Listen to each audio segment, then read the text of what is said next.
ఈ విశ్వం ఎలా తయారైంది, ఇన్ని కోట్ల నక్షత్రాలు, సూర్యుడు, మన భూమి ఎలా ఏర్పడ్డాయి, అగ్నిగోళంగా ఉండే మన భూమి ఇంత అందమైన గ్రహంగా ఎలా మారింది, మన భూమి మీద మొట్టమొదటి జీవం ఎలా ఏర్పడింది, ఒకప్పుడు ఈ భూమి మీద తిరిగిన డైనోసార్లు ఒక్కడి కూడా మిగలకుండా ఎలా అంతరించిపోయాయి, ఆదిమానవుల సంచారం, మనిషి జీవనాన్ని మార్చేసిన ఆవిష్కరణలు, ఇలా విశ్వం పుట్టినప్పటి నుండి ఇప్పటి వరకు ఏం జరిగింది, అంతేకాకుండా ఈ విశ్వానికి సంబంధించిన ఎన్నో అద్భుతమైన విషయాలు, ఇలా అన్ని టాపిక్స్ ని కవర్ చేసుకుంటూ the journey of the universe అనే పేరుతో కొన్ని వీడియోస్ ని ఒక సిరీస్ లా చేస్తాను.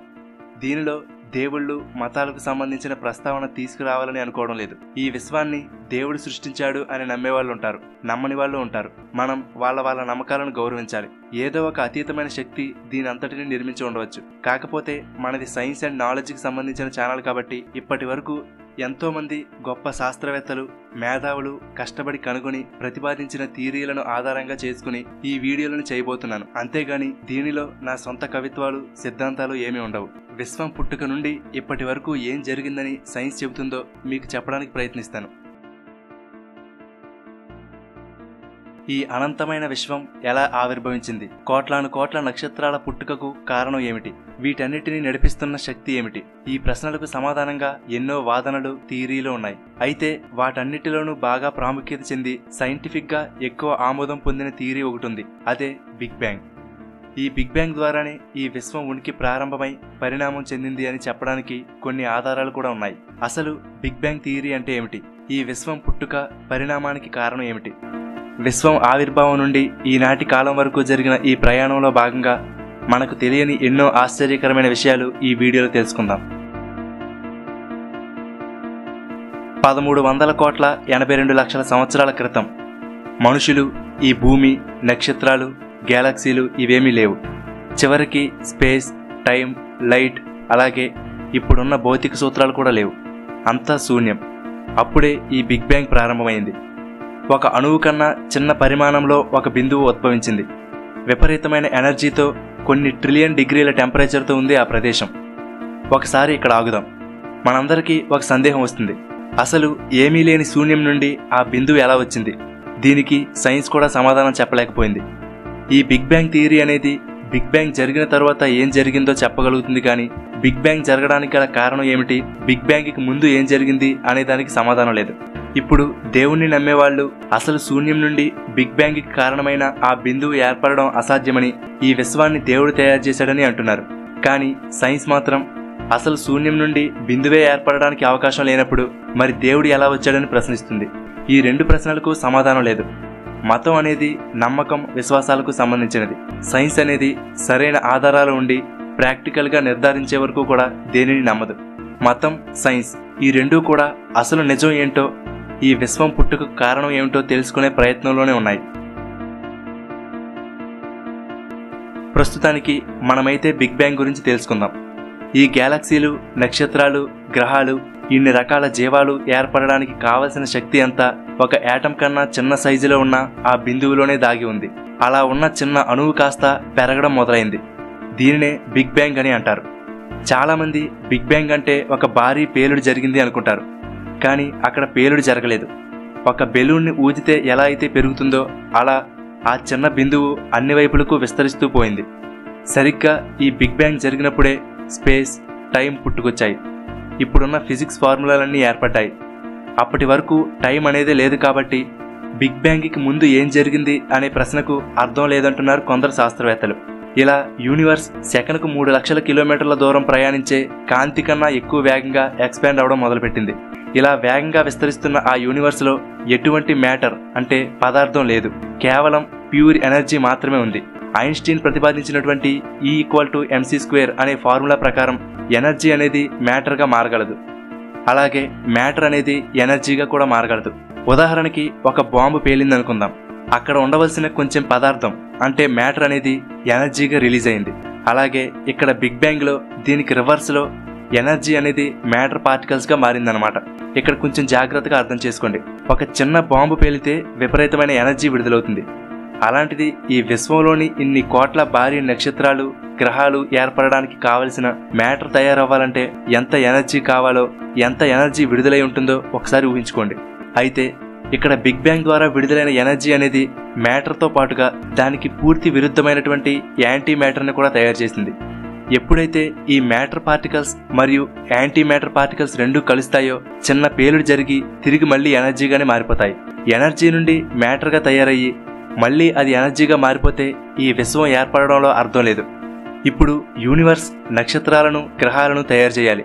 అలా అవ్వాలంటే మ్యాటర్ పార్టికల్స్ మరియు యాంటీ మ్యాటర్ పార్టికల్స్ అనేవి సమానంగా ఉండకూడదు. అందుకేనేమో అదృష్టం కొద్దీ ఆ రెండు సమానంగా విడుదలవ్వలేదు. ప్రతి 100 కోట్ల యాంటీ మ్యాటర్ పార్టికల్స్కి 100 కోట్ల ఒక్క మ్యాటర్ పార్టికల్స్ తయారయ్యాయి. అంటే ఒక మ్యాటర్ పార్టికల్ ఎక్స్ట్రాగా తయారైంది. ఇప్పుడు 100 కోట్ల యాంటీ మ్యాటర్ పార్టికల్స్ మరియు 100 కోట్ల మ్యాటర్ పార్టికల్స్తో కలిసిపోగా చివరగా ఒక మ్యాటర్ పార్టికల్ మిగిలింది. ఇలా మిగిలిన ఒక్కొక్క మ్యాటర్ పార్టికల్స్ అన్నీ కలిసి ఈ అనంత విశ్వంలోని కోట్ల నక్షత్రాలు గ్రహాలుగా ఏర్పడ్డాయి. నిజంగా అద్భుతం కదా. సరే, బిగ్ బ్యాంగ్ జరిగినప్పటి నుండి ఈ స్టేజ్ వరకు ఎంత ప్రాసెస్ జరిగింది కదా. ఇంతకు ఇప్పుడు ఈ యూనివర్స్ వయసు ఎంతో తెలుసా? 1 సెకనులో 10 లక్షల వంతు. అంటే 1 సెకను టైంని 10 లక్షల భాగాలు చేస్తే అందులో ఒక భాగం ఎంత ఉంటుందో ఆ కొంచెం సమయంలోనే ఇప్పటి వరకు మనం చెప్పుకున్న ఈ ప్రాసెస్ అంతా జరిగిపోయింది. అంటే ఎంత వేగంగా ఈ యూనివర్స్ పరిణామం చెందుతుందో అర్థం చేసుకోవచ్చు. ఈ కొద్దిసేపటిలోనే ఈ యూనివర్స్ ఒక చిన్న అణువు సైజు నుండి 60 బిలియన్ మైళ్ళ పొడవు పెరిగిపోయింది. ఈ సమయంలో ఈ యూనివర్స్ సుమారుగా 18 ట్రిలియన్ ఫారెన్హీట్ డిగ్రీల టెంపరేచర్ కలిగి ఉంది. ఈ విశ్వం విస్తరిస్తూ పెరిగే కొద్దీ ఈ టెంపరేచర్ అనేది తగ్గుతూ వచ్చింది. అలా మిగిలిన మ్యాటర్ ఎలిమెంట్స్లోని ప్రోటాన్, న్యూట్రాన్, ఎలక్ట్రాన్లు కలిసి మొట్టమొదటిసారిగా పీరియాడిక్ టేబుల్లోని తేలికైనటువంటి హైడ్రోజన్ మరియు హీలియం అణువులు తయారయ్యాయి. అప్పుడు ఈ విశ్వం అంతా కూడా ఈ హైడ్రోజన్, హీలియం అణువులతో ఒక పొగతో కూడిన మబ్బులతో ఉండేది. యూనివర్స్ ఈ స్టేజ్కి రావడానికి 3,80,000 సంవత్సరాలు పట్టింది. ఇప్పుడు ఈ విశ్వం 100 మిలియన్ లైట్ ఇయర్స్ పొడవుంది. యూనివర్స్ టెంపరేచర్ 4,900 డిగ్రీల ఫారెన్హీట్కు తగ్గిపోయింది. ఇలా మబ్బుగా ఉన్నటువంటి ఈ హైడ్రోజన్, హీలియం అణువులు కలిసి ఒక ప్రదేశంలోకి చేరుతూ దాని వలన ఏర్పడిన గ్రావిటేషనల్ ఫోర్స్ కారణంగా చుట్టుపక్కల ఉన్న మిగిలిన అణువులను ఆకర్షించుకుంటూ నక్షత్రాలుగా ఏర్పడ్డాయి. ఇలా ఏర్పడిన నక్షత్రాల మధ్యలో ఉండే ప్రెజర్ మరియు టెంపరేచర్ వలన నక్షత్రాలలో ఉన్నటువంటి హైడ్రోజన్, హీలియం అణువులు ఫ్యూజ్ అయ్యి పీరియాడిక్ టేబుల్లోని ఆక్సిజన్, కార్బన్, మెగ్నీషియం వంటి మరికొన్ని ఎలిమెంట్స్ తయారయ్యాయి. కానీ గ్రహాలు అలాగే వాటి మీద జీవాలు ఏర్పడడానికి కావలసిన జింక్, అలాగే క్రోమియం, గోల్డ్, ప్లాటినం, యురేనియం వంటి బరువైన అణువులు ఇంకా తయారవ్వలేదు. వీటిని తయారు చేయడానికి నక్షత్రాలకు ఉన్న పవర్ సరిపోదు. ఆ సమయంలో ఈ నక్షత్రాలు ఒక్కసారిగా పేలిపోయాయి. దీనినే సూపర్నోవా ఎక్స్ప్లోజన్ అని అంటారు. ఈ సూపర్నోవా ద్వారా విడుదలైన శక్తి వలన జింక్, గోల్డ్, ప్లాటినం వంటి మొత్తం పీరియాడిక్ టేబుల్లోని అన్ని ఎలిమెంట్స్ కూడా తయారయ్యాయి. ఈ పేలుడు కారణంగా ఈ ఎలిమెంట్స్ అన్నీ కూడా ఈ అనంత విశ్వంలోకి విడుదల చేయబడ్డాయి. అంతెందుకు, మన శరీరంలో ప్రవహిస్తున్న రక్తంలో ఉండే ఐరన్, మన ఎముకల్లో ఉన్న కాల్షియం, మనం పీల్చుతున్న ఆక్సిజన్ ఇవన్నీ కూడా ఇలా సూపర్నోవా నుండి వచ్చినవే. ఇప్పటికీ కూడా ఈ విశ్వంలో ఎక్కడో ఒక చోట ఈ సూపర్నోవా పేలుళ్లు జరుగుతూ ఉంటాయి. ఇప్పుడు మీరు చూస్తున్న ఈ ఫోటోలన్నీ కూడా ఇలా సూపర్నోవా ఎక్స్ప్లోజన్ జరిగినప్పుడు హబుల్ టెలిస్కోప్ తీసిన చిత్రాలు. సరే, ఇప్పటికీ యూనివర్స్ వయసు 900 కోట్ల సంవత్సరాలు. విశ్వం పరిమాణం 3 ట్రిలియన్ లైట్ ఇయర్స్ పొడవు. అలాగే -452 డిగ్రీల ఫారెన్హీట్ టెంపరేచర్ ఉంది. ఆ సూపర్నోవా పేలుళ్ల వల్ల ఏర్పడిన దుమ్ము మరియు గ్యాస్ అంతా కలిసి తన చుట్టూ తాను తిరుగుతూ గ్యాలక్సీలుగా ఏర్పడ్డాయి. ఈ గ్యాలక్సీలో ఎక్కడైతే ఈ అణువులు దగ్గరగా ఉన్నాయో అవన్నీ ఆకర్షణ శక్తి వలన దగ్గరకు చేరుకుని ఒక గోళంగా ఏర్పడి మండడం మొదలెట్టాయి.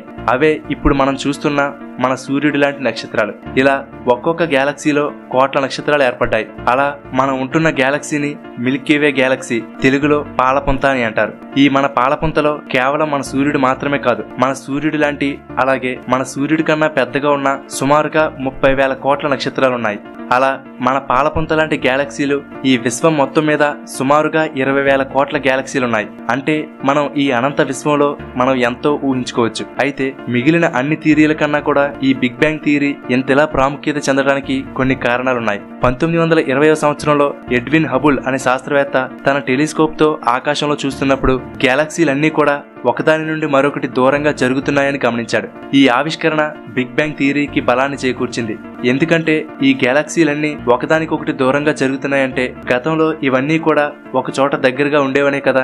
దీనిని బట్టి విశ్వం అనేది ఒక చిన్న ప్రాంతం నుండి విస్తరిస్తూ వస్తుందని నిరూపించబడింది. అంతేకాదు 1964లో రాబర్ట్ విల్సన్ మరియు ఆర్నో ఫెంజియస్ అనే ఇద్దరు శాస్త్రవేత్తలు CMB అంటే కాస్మిక్ మైక్రోవేవ్ బ్యాక్గ్రౌండ్ రేడియేషన్ ని కనుగొన్నారు. అంటే బిగ్ బ్యాంగ్ జరిగినప్పుడు ఏర్పడిన శక్తివంతమైన కాంతి స్పేస్ తో పాటుగా ఎక్స్పాండ్ అవడంతో దాని వేవ్ లెంత్ లో మార్పు కారణంగా మనకు కనిపించే విజిబుల్ లైట్ నుండి మన కంటికి కనిపించని ఇన్ఫ్రారెడ్ మైక్రోవేవ్స్ గా మారి ఇప్పటికీ ఈ విశ్వంలో ప్రయాణిస్తున్నాయి. వాళ్ళు కనుగొన్న ఆ వేవ్స్ అనేవి బిగ్ బ్యాంగ్ ఏర్పడినప్పటివి అని వాళ్ళు కనుగొన్నారు. అందుకు గాను వాళ్ళిద్దరికీ నోబెల్ ప్రైజ్ కూడా దక్కింది. అయితే మనం కూడా ఈ బిగ్ బ్యాంగ్ కి సంబంధించిన మైక్రోవేవ్స్ ని గుర్తించవచ్చు. అది ఎలా అంటే మనం పాతకాలం టీవీలను తీసుకుంటే మనం ఛానల్ ని చేంజ్ చేస్తున్నప్పుడు 2 ఛానల్స్ కి మధ్యలో చుక్కలుగా వచ్చి ఒక రకమైన నాయిస్ వచ్చేది. అవి లోకల్ రేడియో స్టేషన్ నుండి వచ్చే తరంగాలు. కానీ ఆ నాయిస్ లో 1% అనేది బిగ్ బ్యాంగ్ జరిగినప్పుడు విడుదలైన లైట్ కి సంబంధించిన మైక్రో రేడియో వేవ్స్ కి సంబంధించినవే. అంతేకాదు నాసాకి చెందిన WMAP మరియు యూరోపియన్ స్పేస్ ఏజెన్సీకి చెందిన ప్లాంక్ స్పేస్ క్రాఫ్ట్స్ అనేవి ఈ విశ్వాన్ని అంతటిని ఎప్పటికప్పుడు స్కాన్ చేస్తూ ఉంటాయి.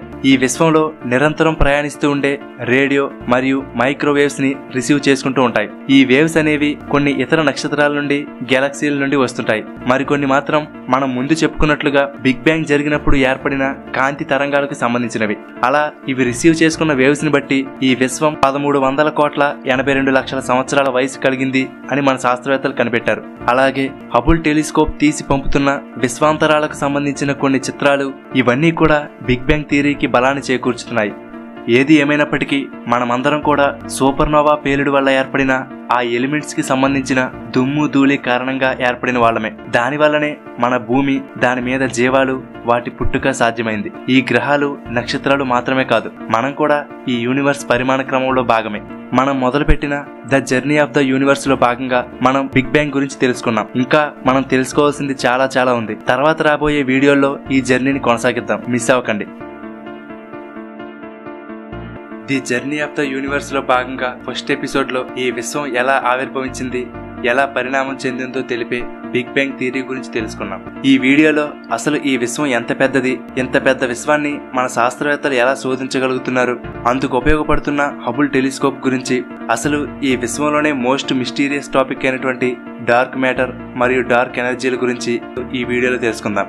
ముందుగా ఈ విశ్వం అనేది ఎంత పెద్దది అనేది చూద్దాం. మనం ఉంటున్న భూమి నుండి మనం ప్రారంభిద్దాం. మన భూమి యొక్క వ్యాసం 12,742 కిలోమీటర్లు. ఎంత పెద్దదో అని ఊహించుకుంటున్నారా? అయితే ఒక్కసారి సూర్యుడితో పోల్చి చూస్తే మన భూమి ఎంత ఉంటుంది? సూర్యుడి వ్యాసం 14 లక్షల కిలోమీటర్లు. అయితే మన శాస్త్రవేత్తలు కనుగొన్న అతిపెద్ద నక్షత్రం BY కేనిస్ మెజారిస్. దీని వ్యాసం 300 కోట్ల కిలోమీటర్లు. దీని ముందు మన సూర్యుడు ఎంత ఉన్నాడో చూడండి. ఇక్కడి వరకు మనం కిలోమీటర్లో మాట్లాడుకున్నాం, కానీ ఇక్కడి నుండి కొలవడానికి కిలోమీటర్లు సరిపోవు. కాబట్టి కిలోమీటర్లకు బదులుగా లైట్ ఇయర్స్ ని ఉపయోగించాలి. లైట్ ఇయర్ అంటే లైట్ అనేది సెకండ్కి 3 లక్షల కిలోమీటర్ల దూరం ప్రయాణిస్తుంది. అంటే ఎంత వేగమో ఊహించుకోవచ్చు. అలాంటిది లైట్ ఒక సంవత్సరానికి ఎంత దూరం ప్రయాణిస్తుందో ఆ దూరాన్ని లైట్ ఇయర్ అని, తెలుగులో కాంతి సంవత్సరం అని అంటారు. ఒక లైట్ ఇయర్ ని కిలోమీటర్లో కావాలంటే సుమారుగా 9,46,000 కోట్ల కిలోమీటర్లు. కాబట్టి లైట్ ఇయర్ అన్నప్పుడల్లా ఈ దూరాన్ని ఊహించుకోండి. ఇంకా ముందుకు వెళ్తే మనం ఉన్నటువంటి మిల్కీ వే అనే గ్యాలక్సీలో కొన్ని కోట్ల నక్షత్రాలుంటాయి. దీని వ్యాసం సుమారుగా 1,20,000 లైట్ ఇయర్స్. దీనిలో మధ్య భాగాన్ని గెలాక్టిక్ సెంటర్ అని అంటారు. ఈ సెంటర్ కి 27,000 లైట్ ఇయర్స్ దూరంలో ఇక్కడ మన సూర్య కుటుంబం, మన భూమి ఉన్నాయి. మనం రాత్రిపూట ఆకాశంలో చూస్తున్నప్పుడు మనకు కనిపిస్తున్న నక్షత్రాలు, అంతరిక్షం అంతా కూడా కేవలం ఈ చిన్న భాగం మాత్రమే. మన భూమి ఎలా అయితే సూర్యుడి చుట్టూ తిరుగుతుందో అలాగే మన సూర్యుడు అంటే సూర్య కుటుంబం అంతా కూడా ఈ గ్యాలక్సీ చుట్టూ తిరుగుతూ ఉంటుంది. మన సూర్యుడు గంటకి సుమారుగా 8,28,000 కిలోమీటర్ల వేగంతో ఈ పాలపంత చుట్టూ తిరుగుతూ ఉంటాడు. అయినా సరే ఈ పాలపంత చుట్టూ ఒక రౌండ్ వేయడానికి 23 కోట్ల సంవత్సరాల సమయం పడుతుంది. చాలా పెద్ద గ్యాలక్సీ కదా. అయితే ఇప్పటి వరకు కనుగొన్న అతిపెద్ద గ్యాలక్సీ IC1101. దీని వ్యాసం 60 లక్షల లైట్ ఇయర్స్. దీనితో పోల్చితే మన గ్యాలక్సీ ఇంత ఉంటుంది. సరే, ఇప్పుడు మన గ్యాలక్సీని చూసాం కదా. మనలాంటి 54 గ్యాలక్సీలను లోకల్ గ్రూప్ అని అంటారు. అలాంటి 100 లోకల్ గ్రూప్స్ ని కలిపి వర్గో సూపర్ క్లస్టర్ అని అంటారు. ఇక్కడ మీరు చూస్తున్న ఒక్కొక్క చుక్క కూడా ఒక్కొక్క గ్యాలక్సీ. మన గ్యాలక్సీ ఇక్కడ ఉంది. ఇంకా ముందుకు వెళ్తే మనలాంటి 1,00,000 గ్యాలక్సీలను కలిపి లానియాకేయా సూపర్ క్లస్టర్ అంటారు. ఇలాంటివి కొన్ని కోట్ల సూపర్ క్లస్టర్లు ఉన్నాయి. ఇవన్నీ కలిస్తే అదే అబ్జర్వబుల్ యూనివర్స్. అంటే ఇప్పుడున్న లేటెస్ట్ టెక్నాలజీ ద్వారా మన శాస్త్రవేత్తలు కనుగొన్న యూనివర్స్ కేవలం కొంత మాత్రమే. దీనినే అబ్జర్వబుల్ యూనివర్స్ అని అంటారు. దీని వ్యాసం 9300 కోట్ల లైట్ ఇయర్స్. ఈ అబ్జర్వబుల్ యూనివర్స్ తర్వాత ఇంకా ఎంత యూనివర్స్ ఉంటుందో అనేది ఎవరికీ తెలియదు. శాస్త్రవేత్తల అంచనా ప్రకారం ఇప్పుడు మనం చెప్పుకున్న ఈ అబ్జర్వబుల్ యూనివర్స్ అనేది ఒక లైట్ బల్బ్ అంత ఉంటే మొత్తం యూనివర్స్ ప్లూటో అంత ఉండవచ్చని శాస్త్రవేత్తలు అంటున్నారు. ఇంత పెద్ద ఈ యూనివర్స్ లో మనం చూస్తున్నటువంటి ఈ గ్రహాలు, నక్షత్రాలు, గ్యాలక్సీలు ఇవన్నీ కలిసి కేవలం 5% మాత్రమే ఉంది. మరి మిగిలిన 95% ఏముంది? అదే డార్క్ మ్యాటర్ మరియు డార్క్ ఎనర్జీ. నాసా చెబుతున్న దాని ప్రకారం ఈ విశ్వంలో 68% డార్క్ ఎనర్జీ, 27% డార్క్ మ్యాటర్ ఉంది. మిగిలిన 5% మాత్రమే మనం చూస్తున్నటువంటి ఈ నార్మల్ మ్యాటర్. ఈ విశ్వంలో అతిపెద్ద మిస్టరీ ఈ డార్క్ మ్యాటర్ మరియు డార్క్ ఎనర్జీ. ఎందుకంటే వీటి గురించి మనకు తెలిసిన దానికన్నా కూడా తెలియనిదే ఎక్కువ. ఇప్పుడు ఈ డార్క్ ఎనర్జీ మరియు డార్క్ మ్యాటర్ గురించి వివరంగా తెలుసుకుందాం.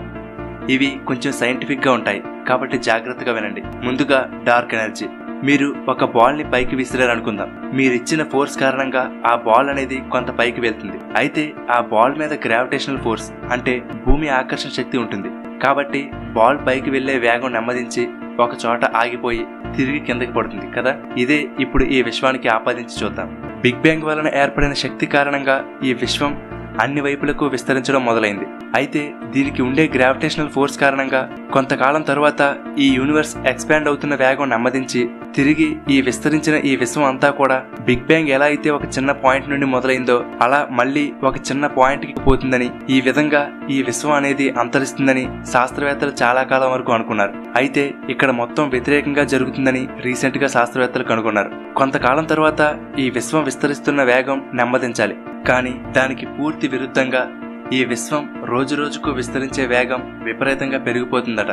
అంటే మనం పైకి విసిరిన బాల్ అనేది కిందకు పడకుండా అది ఇంకా వేగంగా పైకి వెళ్లిపోయి ఈ భూమి వాతావరణాన్ని కూడా దాటేసిందంటే అక్కడ ఏదో ఫోర్స్ అనేది ఆ బాల్ ని అంత వేగంగా పైకి తీసుకుపోయింది. కానీ ఖచ్చితంగా మీరు చేతితో విసరడం వల్ల ఇచ్చిన ఫోర్స్ అయితే మాత్రం కాదు, అది సరిపోదు కూడా.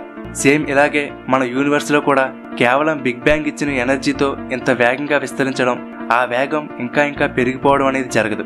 అంటే ఏదో తెలియని ఎనర్జీ ఈ విశ్వం విస్తరించడానికి, ఆ వేగం పెరగడానికి కారణమవుతుంది. అదే డార్క్ ఎనర్జీ. అయితే ఈ డార్క్ ఎనర్జీ అంటే ఏమిటి అనేది మాత్రం ఇప్పటికీ శాస్త్రవేత్తలకు అర్థం కావడం లేదు.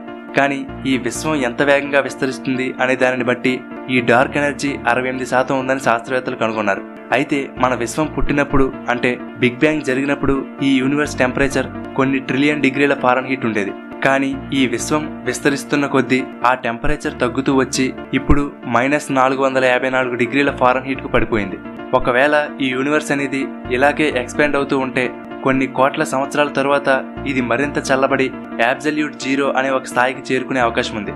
అబ్సల్యూట్ జీరో అంటే ఇక టెంపరేచర్ అంతకన్నా తక్కువకు చేరుకోవడం సాధ్యపడదు. ఈ అబ్సల్యూట్ జీరో దగ్గర చివరకు యాటమ్స్ కూడా కదలలేవు. అలా ఈ యూనివర్స్ ఈ స్థాయికి చేరుకుని మొత్తం విశ్వం అంతా కూడా ఫ్రీజ్ అయిపోవచ్చని శాస్త్రవేత్తలు అంటున్నారు. సరే, ఇప్పుడు డార్క్ మ్యాటర్ గురించి చూద్దాం. ఉదాహరణకు మనం సోలార్ సిస్టమ్ ను తీసుకుందాం. మన సూర్యుడికి ఉన్న గ్రావిటేషనల్ ఫోర్స్ వలన గ్రహాలు సూర్యుని చుట్టూ తిరుగుతూ ఉన్నాయి.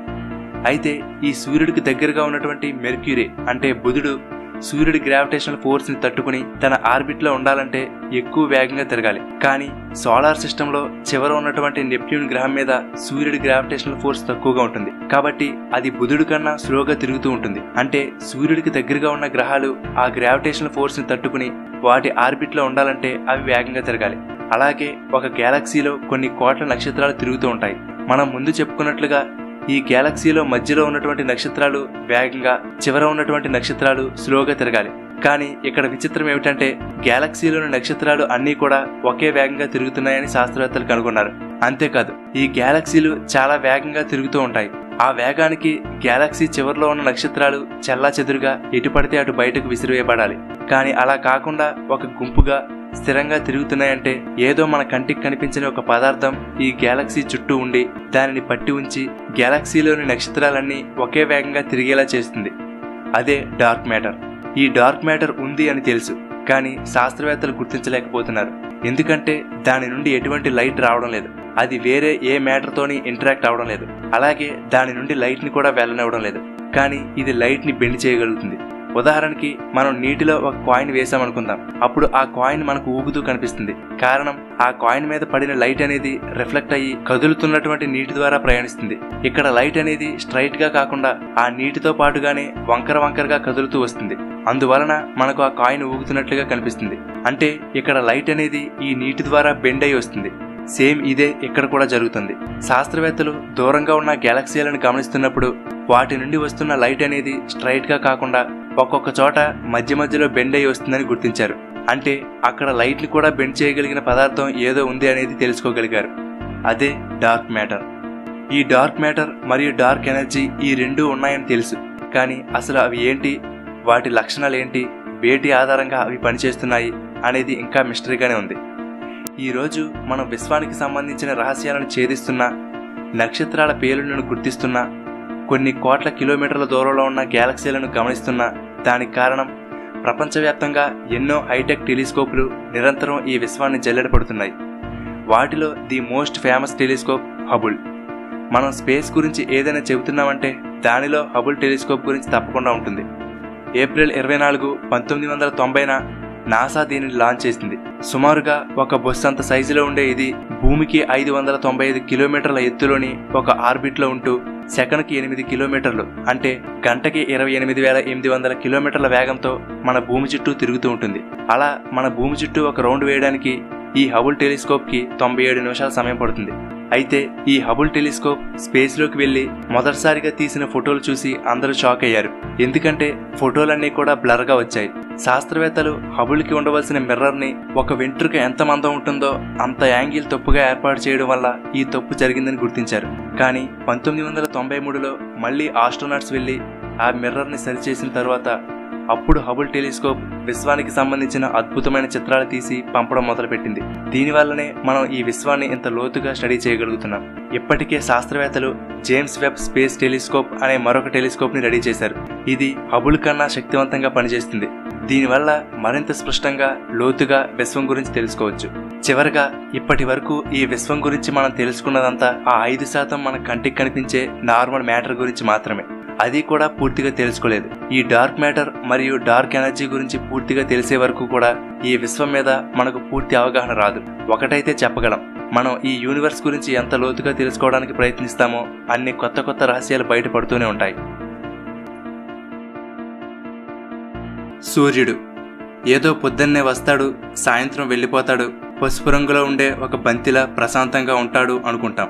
ఎక్కడో కొన్ని కోట్ల కిలోమీటర్ల దూరంలో ఉన్నాడు కాబట్టి మనకేమీ తెలియడం లేదు. కానీ ఒక్కసారి దగ్గరకు వెళ్తే ఆ ఉగ్రరూపం ఎలా ఉంటుందో తెలుస్తుంది. నిరంతరం భయంకరమైన పేలుళ్లు, విస్ఫోటనాలతో నిండి ఉండే అసలైన సూర్యుడిని చూడాలనుకుంటున్నారా? మరి ఇంకెందుకు ఆలస్యం, ఈ వీడియోలో సూర్యుని పుట్టుక, సూర్యునికి ఉన్న పవర్ ఏంటి, ఎలా సూర్యుడు నిరంతరం మండగలుగుతున్నాడు, సూర్యుడు ఎలా అంతం అవబోతున్నాడు, ఇలా ఎన్నో రహస్యాలను ఈ వీడియోలో తెలుసుకుందాం. హైడ్రోజన్, హీలియం వంటి గ్యాస్ మరియు దుమ్ముతో నిండిపోయిన వీటిని నెబ్యులా అని అంటారు. ఇదే నక్షత్రాలు తయారయ్యే ఫ్యాక్టరీ. దీనిలోని మన సూర్యుడు లాంటి ఎన్నో నక్షత్రాలు తయారవుతుంటాయి. ఈ నెబ్యులాలోని దుమ్ము మరియు గ్యాసులు దగ్గరకు చేరుకుని ఒక సుడిగుండంలా మారుతుంది. దీనికి ఉన్న గ్రావిటేషనల్ ఫోర్స్ వలన ఈ నెబ్యులాలోని మరింత హైడ్రోజన్, హీలియం అంతా కూడా మధ్య భాగంలోకి చేరుకుని దగ్గరకు నొక్కివేయబడడం వల్ల అక్కడ టెంపరేచర్ అనేది విపరీతంగా పెరిగిపోతుంది. ఇదంతా ఒక గంటలోనో లేదా ఒక రోజులోనో జరగదు. సుమారుగా 5 లక్షల సంవత్సరాల పాటు ఈ ప్రాసెస్ జరుగుతూ ఉంటుంది. దీని వలన మధ్యలో ఒక పెద్ద గోళం ఏర్పడుతుంది. అదే నక్షత్రం.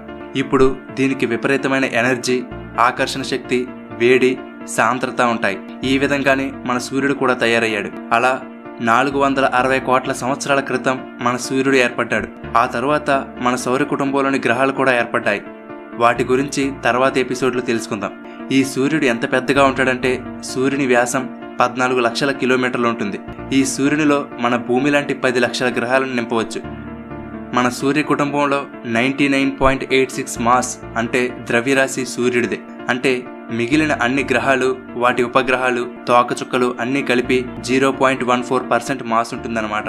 అంటే సూర్యుడు ఎంత పెద్దగా ఉంటాడో ఊహించుకోవచ్చు. ఈ సూర్యునిలో 91% హైడ్రోజన్ ఉంటుంది, 8.9% హీలియం, 0.1% కార్బన్, నైట్రోజన్ వంటి ఎలిమెంట్స్ ఉంటాయి. ఇవన్నీ కూడా ప్లాజ్మా అనే రూపంలో ఉంటాయి. ప్లాజ్మా అంటే మనందరికీ ఘన, ద్రవ, వాయు అనే 3 రకాల పదార్థాలు తెలుసు. కానీ ఈ ప్లాజ్మా అనేది 4వ రకం. సూర్యుడిలో చాలా పొరలు ఉంటాయి. దానిలో మధ్యలో ఉండేదానిని కోర్ అని అంటారు.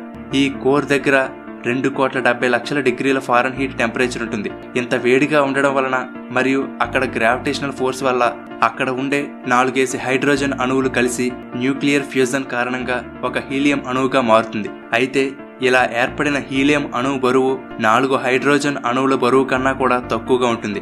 అంటే ఎక్కడో కొంచెం మాస్ అనేది మిస్ అయింది. ఆ మాస్ అనేది ఎనర్జీగా విడుదలవుతుంది. ఈ ఎనర్జీ రేడియేషన్ రూపంలో మరియు కాంతి రూపంలో అంటే ఫోటాన్లుగా విడుదలవుతుంది. ఇలా ప్రతి సెకనుకు సూర్యునిలో 70 కోట్ల టన్నుల హైడ్రోజన్ అనేది న్యూక్లియర్ ఫ్యూజన్ జరిగి 69,50,00,000 టన్నుల హీలియంగా మారుతూ ఉంటుంది. ఆ మిగిలిన 50,00,000 టన్నులు ఎనర్జీగా మారుతుంది. ఇది కేవలం 1 సెకనుకు మాత్రమే. ఈ లెక్కన 1 గంటకి 1 రోజుకి ఎంత ఎనర్జీ విడుదలవుతుందో ఒకసారి అర్థం చేసుకోండి. అలా 460 కోట్ల సంవత్సరాల నుండి ఎనర్జీ విడుదలవుతూనే ఉంది.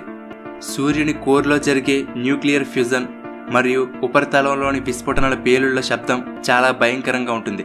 కానీ స్పేస్లో సూర్యునికి భూమికి మధ్యలో గాలి లేదు కాబట్టి మనకి సూర్యుడి నుండి వచ్చే శబ్దాలు వినపడడం లేదు. అదే ఒకవేళ మధ్యలో గాలే కనుక ఉంటే ఆ శబ్దానికి ఈ భూమి మీద ఎవరూ బ్రతికి ఉండేవారు కాదు.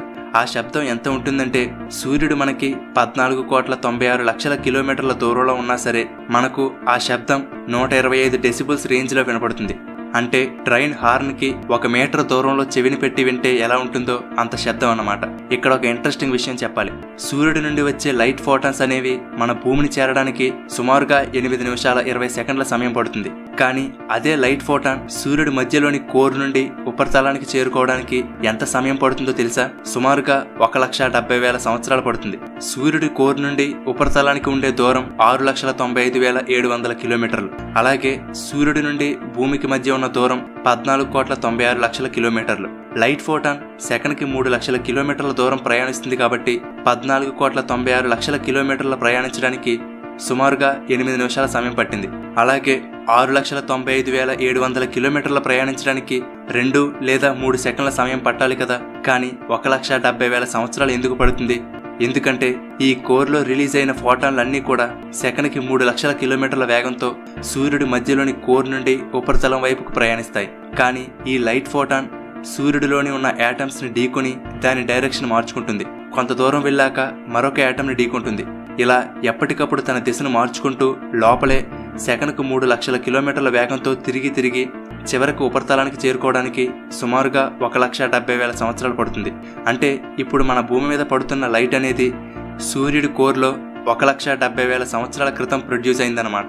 సరే, మనకు సూర్యుడు కొంచెం ప్రశాంతంగా ఉన్నట్టుగా అనిపిస్తుంది. కానీ అక్కడ సూర్యుడి మీద నిరంతరం భయంకరమైన పేలుళ్లు విస్ఫోటనలు జరుగుతూ ఉంటాయి. మనకు తెలిసిన సూర్యుడు ఇలా ఉంటాడు. కానీ సూర్యుడిలో మరో కోణం ఉంది. అదే మ్యాగ్నెటిజం. సూర్యుని చుట్టూ బలమైన మ్యాగ్నెటిక్ ఫీల్డ్స్ అనేవి ఉంటాయి. ఈ అయస్కాంతపు క్షేత్రాలు సూర్యునిలోని ప్లాజ్మాని పైకి విరజిమ్మేలా చేస్తుంది. ఇలా ఈ ప్లాజ్మా అనేది కొన్ని లక్షల కిలోమీటర్ల ఎత్తుకు లేచి పడుతూ ఉంటుంది. సూర్యుడి మీద అక్కడక్కడ మచ్చలు ఉంటాయి. వాటిని సన్ స్పాట్స్ అని అంటారు. ఇక్కడ మీరు చూస్తున్న ఈ చిన్న స్పాట్ అనేది 14 భూమి సైజులతో సమానం.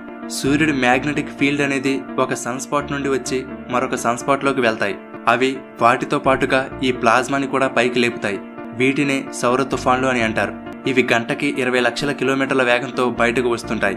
ఒక్కొక్కసారి కొన్ని బలమైన సౌర తుఫాన్లు భూమి వైపుకు దూసుకువస్తుంటాయి. దీనిని కరోనల్ మాస్ ఎజెక్షన్ అని అంటారు. దీనిలో 100 కోట్ల టన్నుల ప్లాజ్మా అనేది ఎలక్ట్రిక్ చార్జ్డ్ పార్టికల్స్ రూపంలో ఉంటుంది. అది కనుక మన భూమిని తాకిందంటే మన భూమి చుట్టూ ఉన్న అయస్కాంతపు క్షేత్రం అంతా కూడా చల్లా చెదిరైపోతుంది. 1859 మరియు 1989లో ఈ సౌర తుఫాన్లు భూమిని తాకాయి. కానీ ఆ సౌర తుఫాన్ సరిగ్గా ఎప్పుడు వస్తుందనేది మనకు తెలియదు. దానిని కనిపెట్టడం కోసం అలాగే సూర్యునికి సంబంధించి ఎన్నో రహస్యాలను ఛేదించడం కోసం నాసా 2018లో పార్కర్ సోలార్ ప్రోబ్ అనే ఒక వ్యోమనౌకను సూర్యుడి దగ్గరకు పంపింది. ఇప్పటి వరకు ఏ స్పేస్ క్రాఫ్ట్ కూడా చేరుకోనంత దగ్గరగా, అంటే సూర్యుడికి సుమారుగా 60 లక్షల కిలోమీటర్ల సమీపానికి ఇది చేరుకోబోతుంది.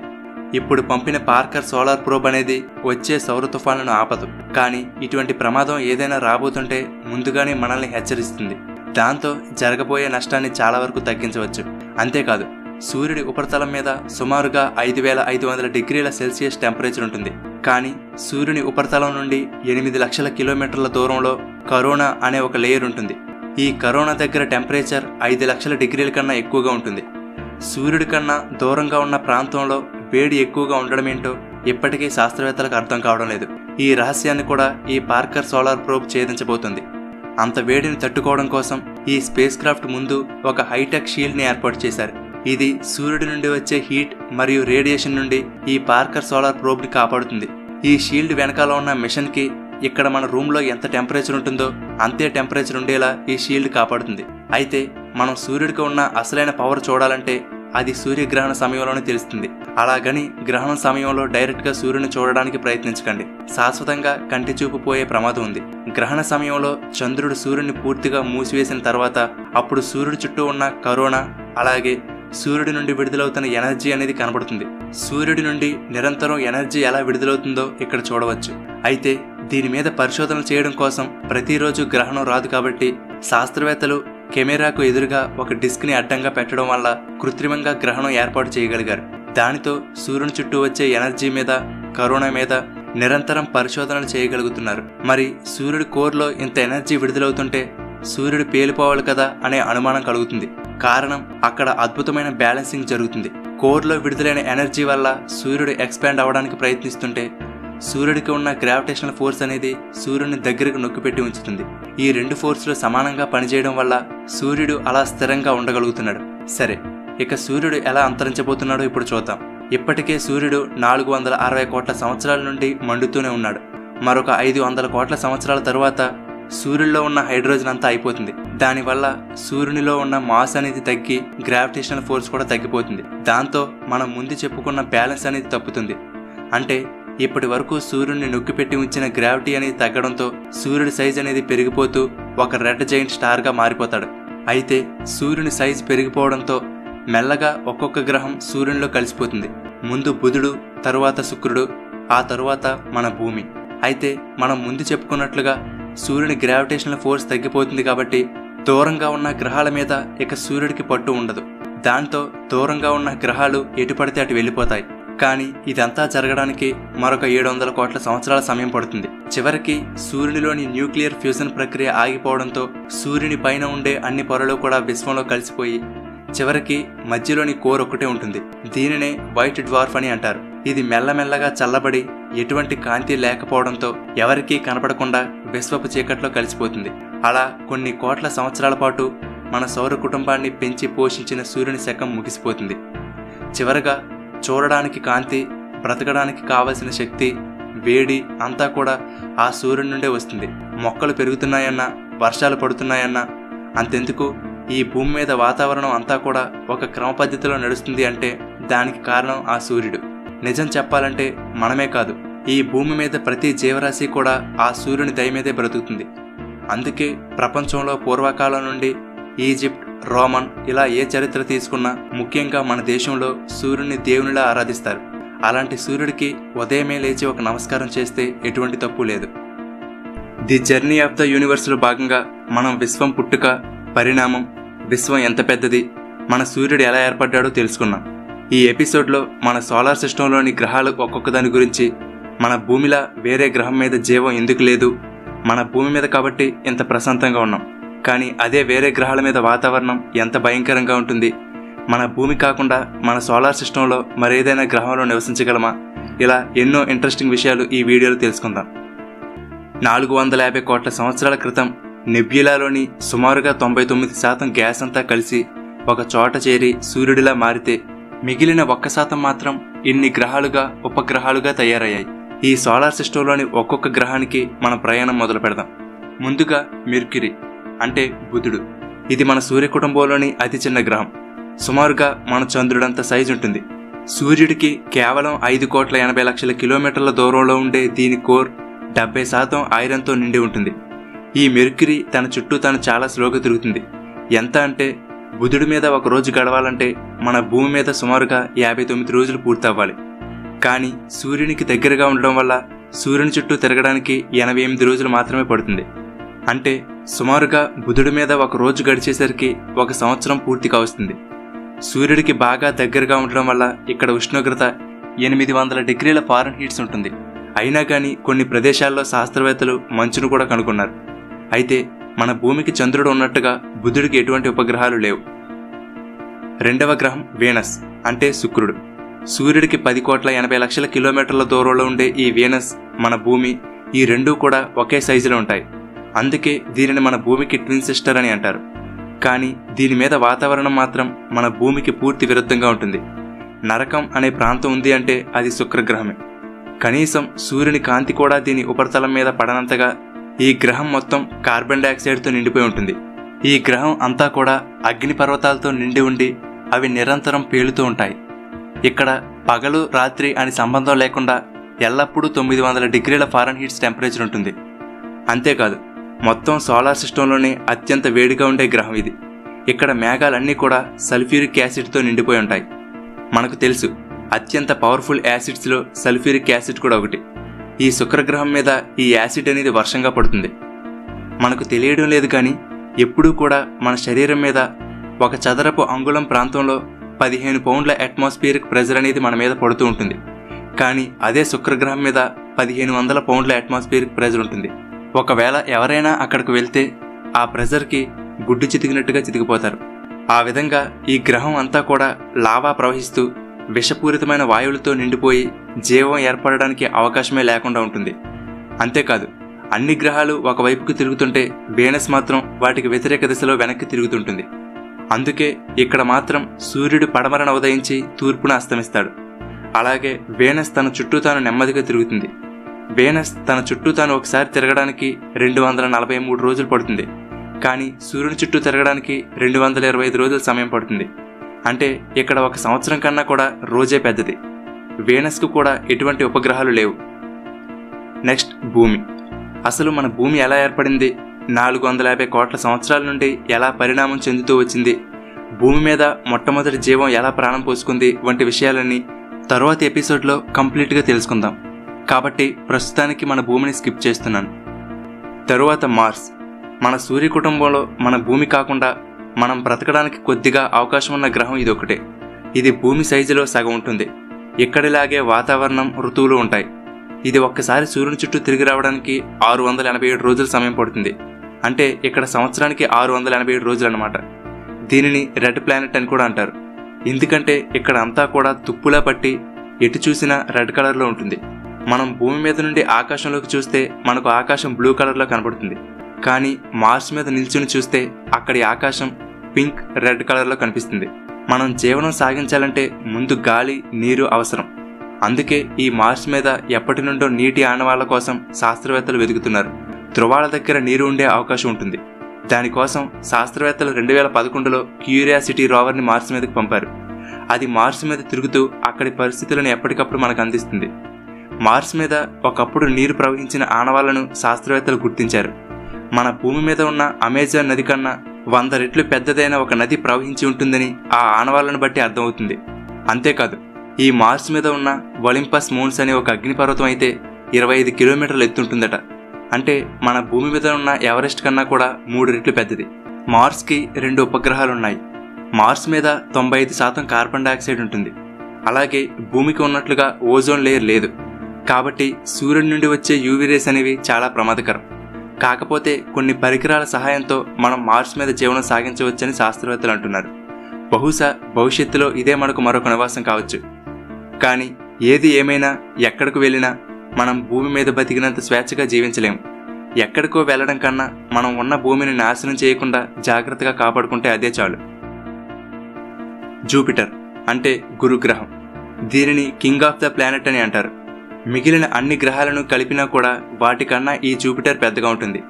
అంతేకాదు, గురుగ్రహంలో 1300 భూములను సరిపెట్టవచ్చు. కానీ అంత పెద్ద గ్రహమైనా సరే దాని మీద మనం నిలబడలేం. ఎందుకంటే అది ఒక పెద్ద గ్యాస్ బాల్. జూపిటర్ మీద మనం నిలబడడానికి ల్యాండ్ ఏమీ ఉండదు. దాదాపు మొత్తం అంతా కూడా హైడ్రోజన్, హీలియం, మీథేన్, అమ్మోనియా ఇలా మొత్తం గ్యాసులతో నిండిపోయి ఉంటుంది. కానీ లోపల వాతావరణం మాత్రం ఉరుములు, మెరుపులతో చాలా భయంకరంగా ఉంటుంది.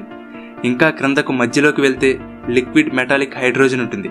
దాని లోపల కోర్ ఉండవచ్చని అంచనా. జూపిటర్ మ్యాగ్నెటిక్ ఫీల్డ్ చాలా బలంగా ఉంటుంది. దాని పరిధిలోకి ఏదైనా వెళ్తే అది లాగేసుకుంటుంది.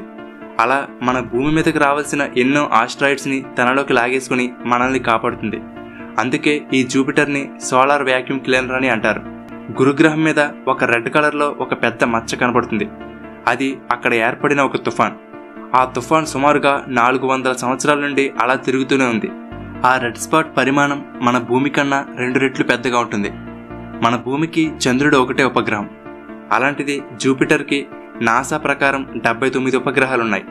వాటిలో ఒకటి యూరోపా. ఈ సోలార్ సిస్టంలో మన భూమి మీద కాకుండా ఈ యూరోపా అనే ఉపగ్రహం మీద జీవం ఉండి ఉండవచ్చని శాస్త్రవేత్తలు అంచనా వేస్తున్నారు.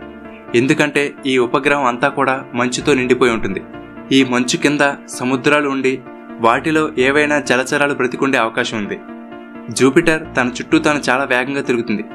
కేవలం 10 గంటల్లో అక్కడ రోజు పూర్తయిపోతుంది. కానీ సూర్యుని చుట్టూ ఒక రౌండ్ తిరగడానికి 4300 రోజుల సమయం పడుతుంది. చెప్పాలంటే 79 ఉపగ్రహాలతో కేవలం ఈ జూపిటర్ ఒక్కటే ఒక సెపరేట్ సోలార్ సిస్టంలో ఉంటుంది. అంత పెద్దది.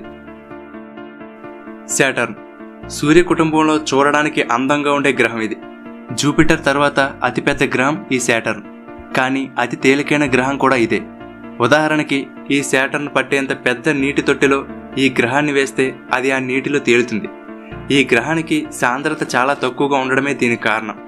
శాటర్న్ కూడా జూపిటర్ లాగానే హైడ్రోజన్, అమ్మోనియా గ్యాసులతో నిండి ఉంటుంది. మిగిలిన అన్ని గ్రహాలతో పోల్చితే శాటర్న్కి ఉన్న ప్రత్యేకత దాని చుట్టూ ఉండే అందమైన రింగులు.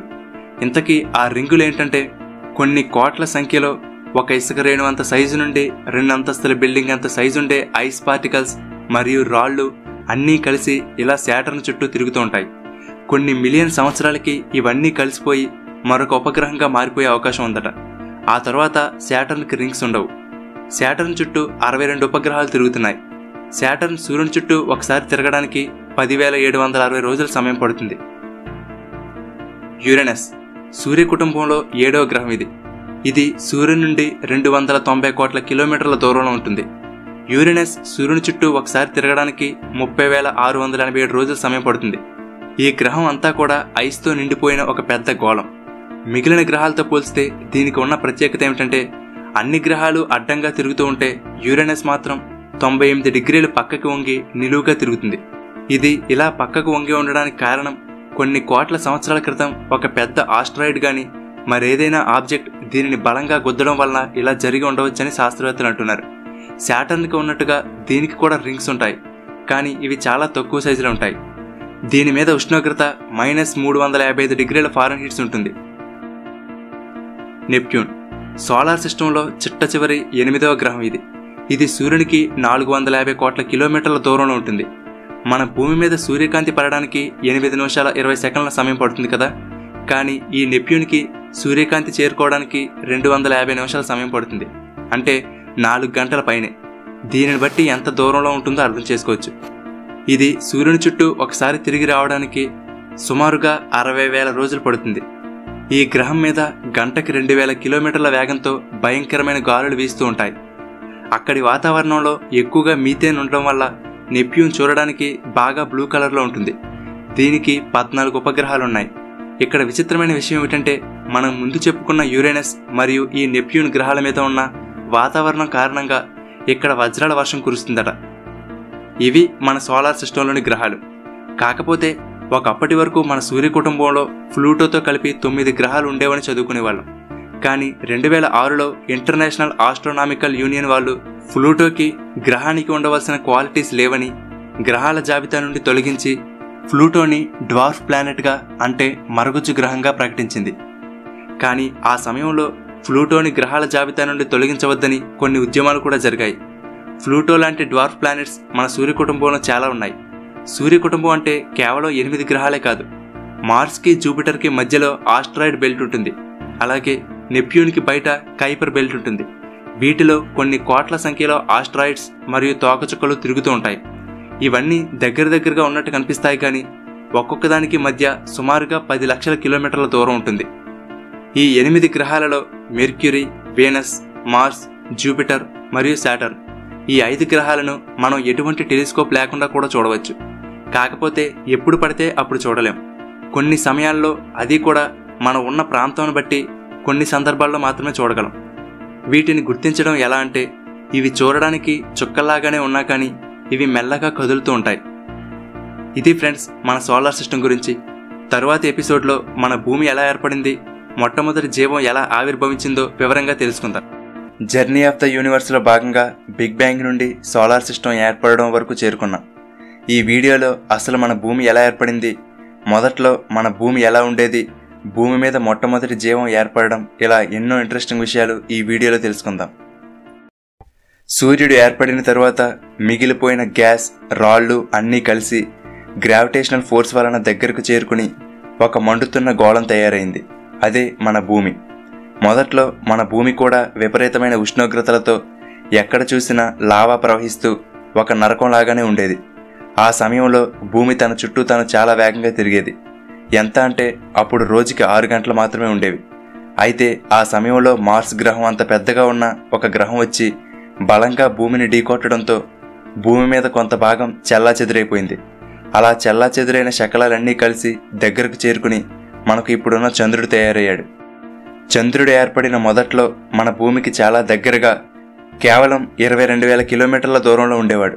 కానీ చంద్రుడు ప్రతి సంవత్సరం భూమి నుండి సుమారుగా 4 సెంటీమీటర్ల దూరంగా వెళ్ళిపోతున్నాడు. అలా ఒకప్పుడు 22,000 కిలోమీటర్ల దూరంలో ఉండే చంద్రుడు ఇప్పుడు 3,84,400 కిలోమీటర్ల దూరంలో ఉన్నాడు.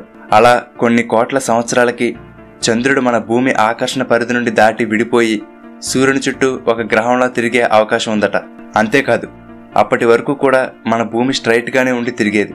కానీ ఆ గ్రహం బలంగా ఢీకొట్టడంతో 23.5 డిగ్రీలు పక్కకి వంగిపోయింది. అప్పటి నుండి ఇప్పటికీ కూడా అలాగే కొంచెం పక్కకి వంగి తిరుగుతుంది. కానీ అది కూడా మన మంచికే. అలా పక్కకి వంగి తిరగడం వల్లనే ఇప్పుడు మన భూమి మీద ఋతువులు ఏర్పడుతున్నాయి. అలాగే జీవనం కొనసాగుతుంది. ఇదిలా ఉండగా మొదట్లో భూ అంతర్భాగం నుండి బయటకు వచ్చిన లావా అంతా భూమి మీద ప్రవహిస్తూ ఉండేది. ఆ సమయంలో భూమి మీద ఉష్ణోగ్రత 1000 డిగ్రీల సెల్సియస్తో లావాతో ఉండేది. కానీ చుట్టూ ఉన్న అంతరిక్షంలో టెంపరేచర్ -270 డిగ్రీల సెల్సియస్. కాబట్టి ఆ లావా చల్లబడి కొంతకాలానికి భూమి పైపొర గట్టిపడడం జరిగింది. ఈ సమయంలో మన భూమి అంతా కూడా హైడ్రోజన్, అలాగే అగ్నిపర్వతాల నుండి విడుదలైన కార్బన్ డైఆక్సైడ్, మిథేన్ వంటి వాయువులతో నిండిపోయి ఉండేది.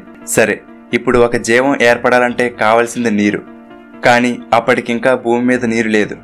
ఆ సమయంలో అంతరిక్షంలో నుండి కొన్ని లక్షల ఉల్కలు ప్రతిరోజు భూమిని ఢీకొట్టడం జరిగింది.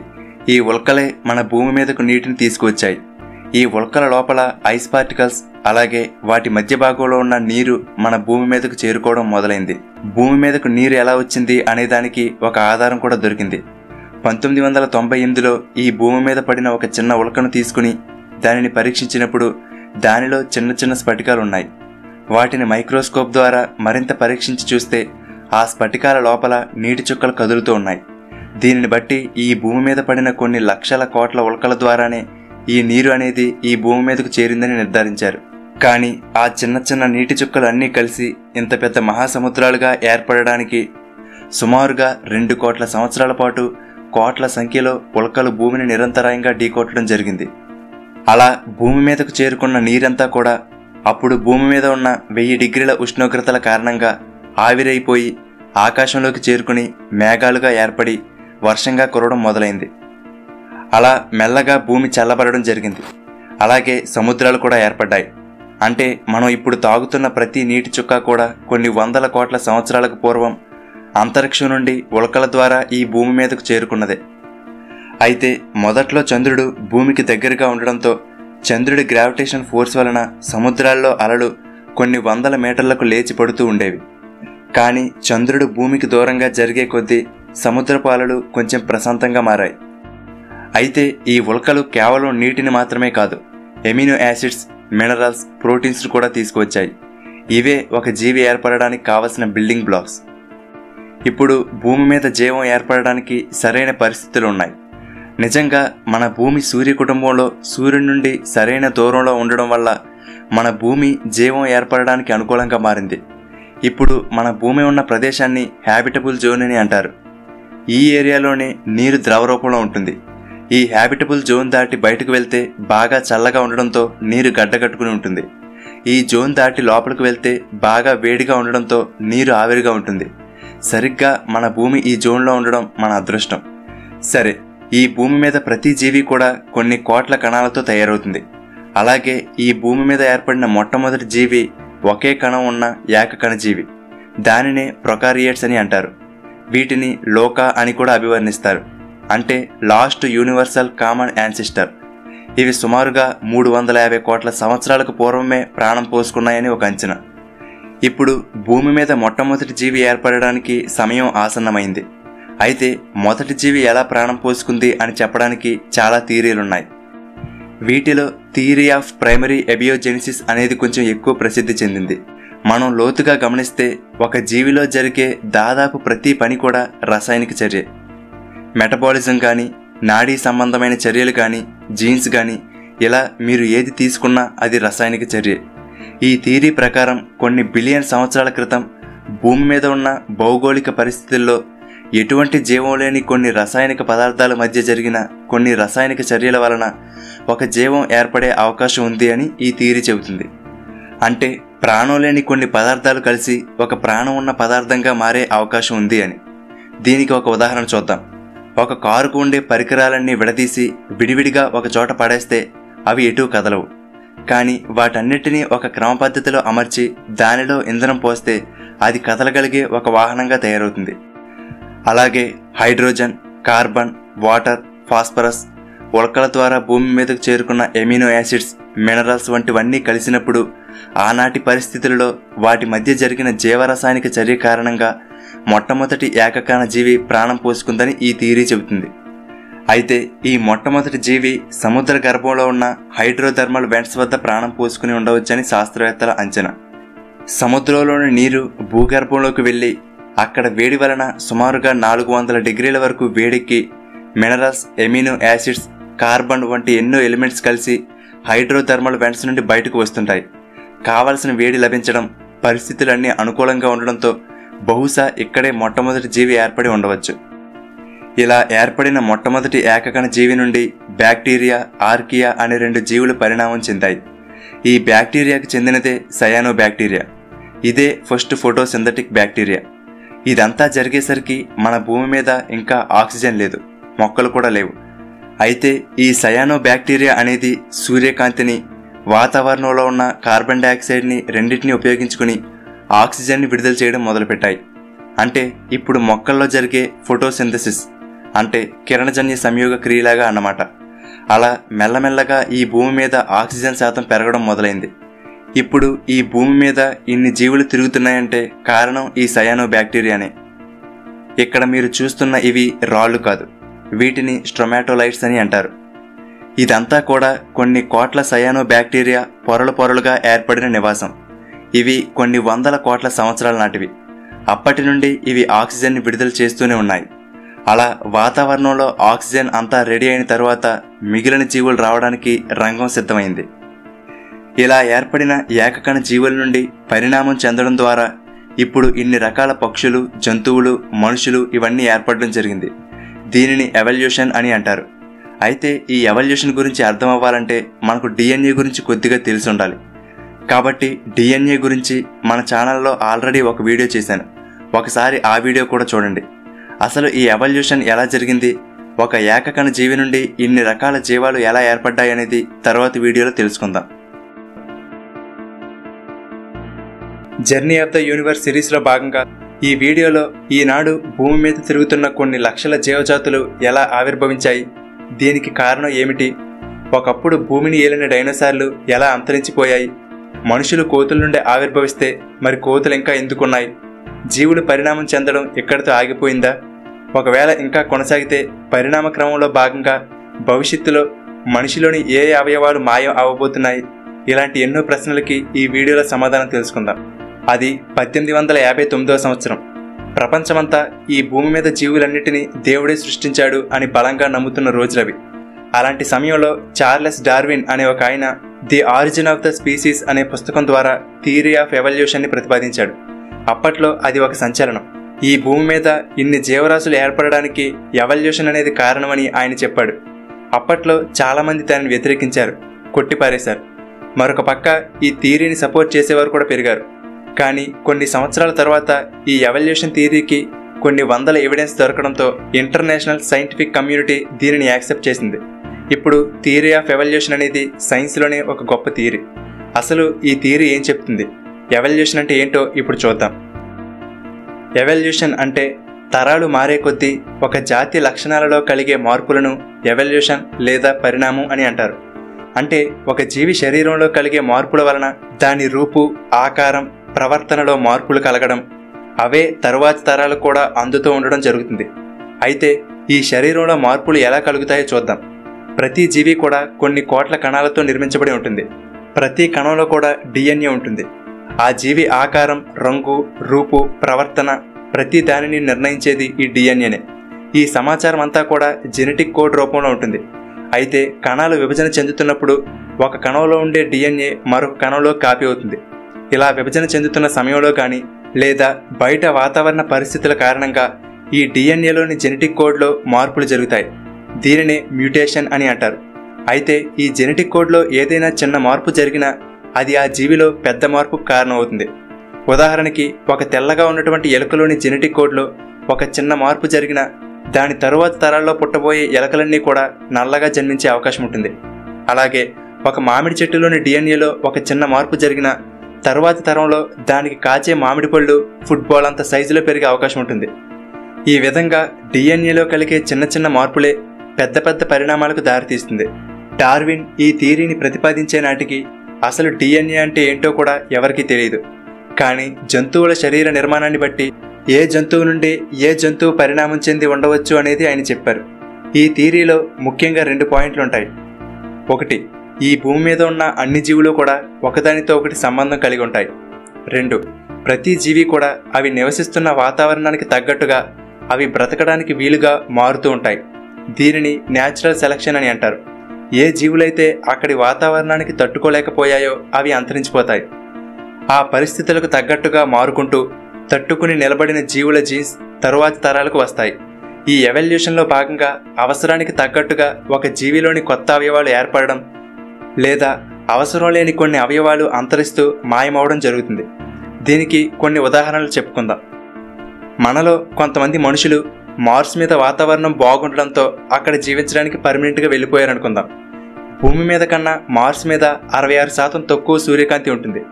కాంతి తక్కువగా ఉన్నప్పుడు మన కంటిలో నల్లగా ఉండే కనుపాప పెద్దగా, అలాగే కాంతి ఎక్కువగా ఉన్నప్పుడు ఈ కనుపాప చిన్నగా మారుతూ ఉంటుంది.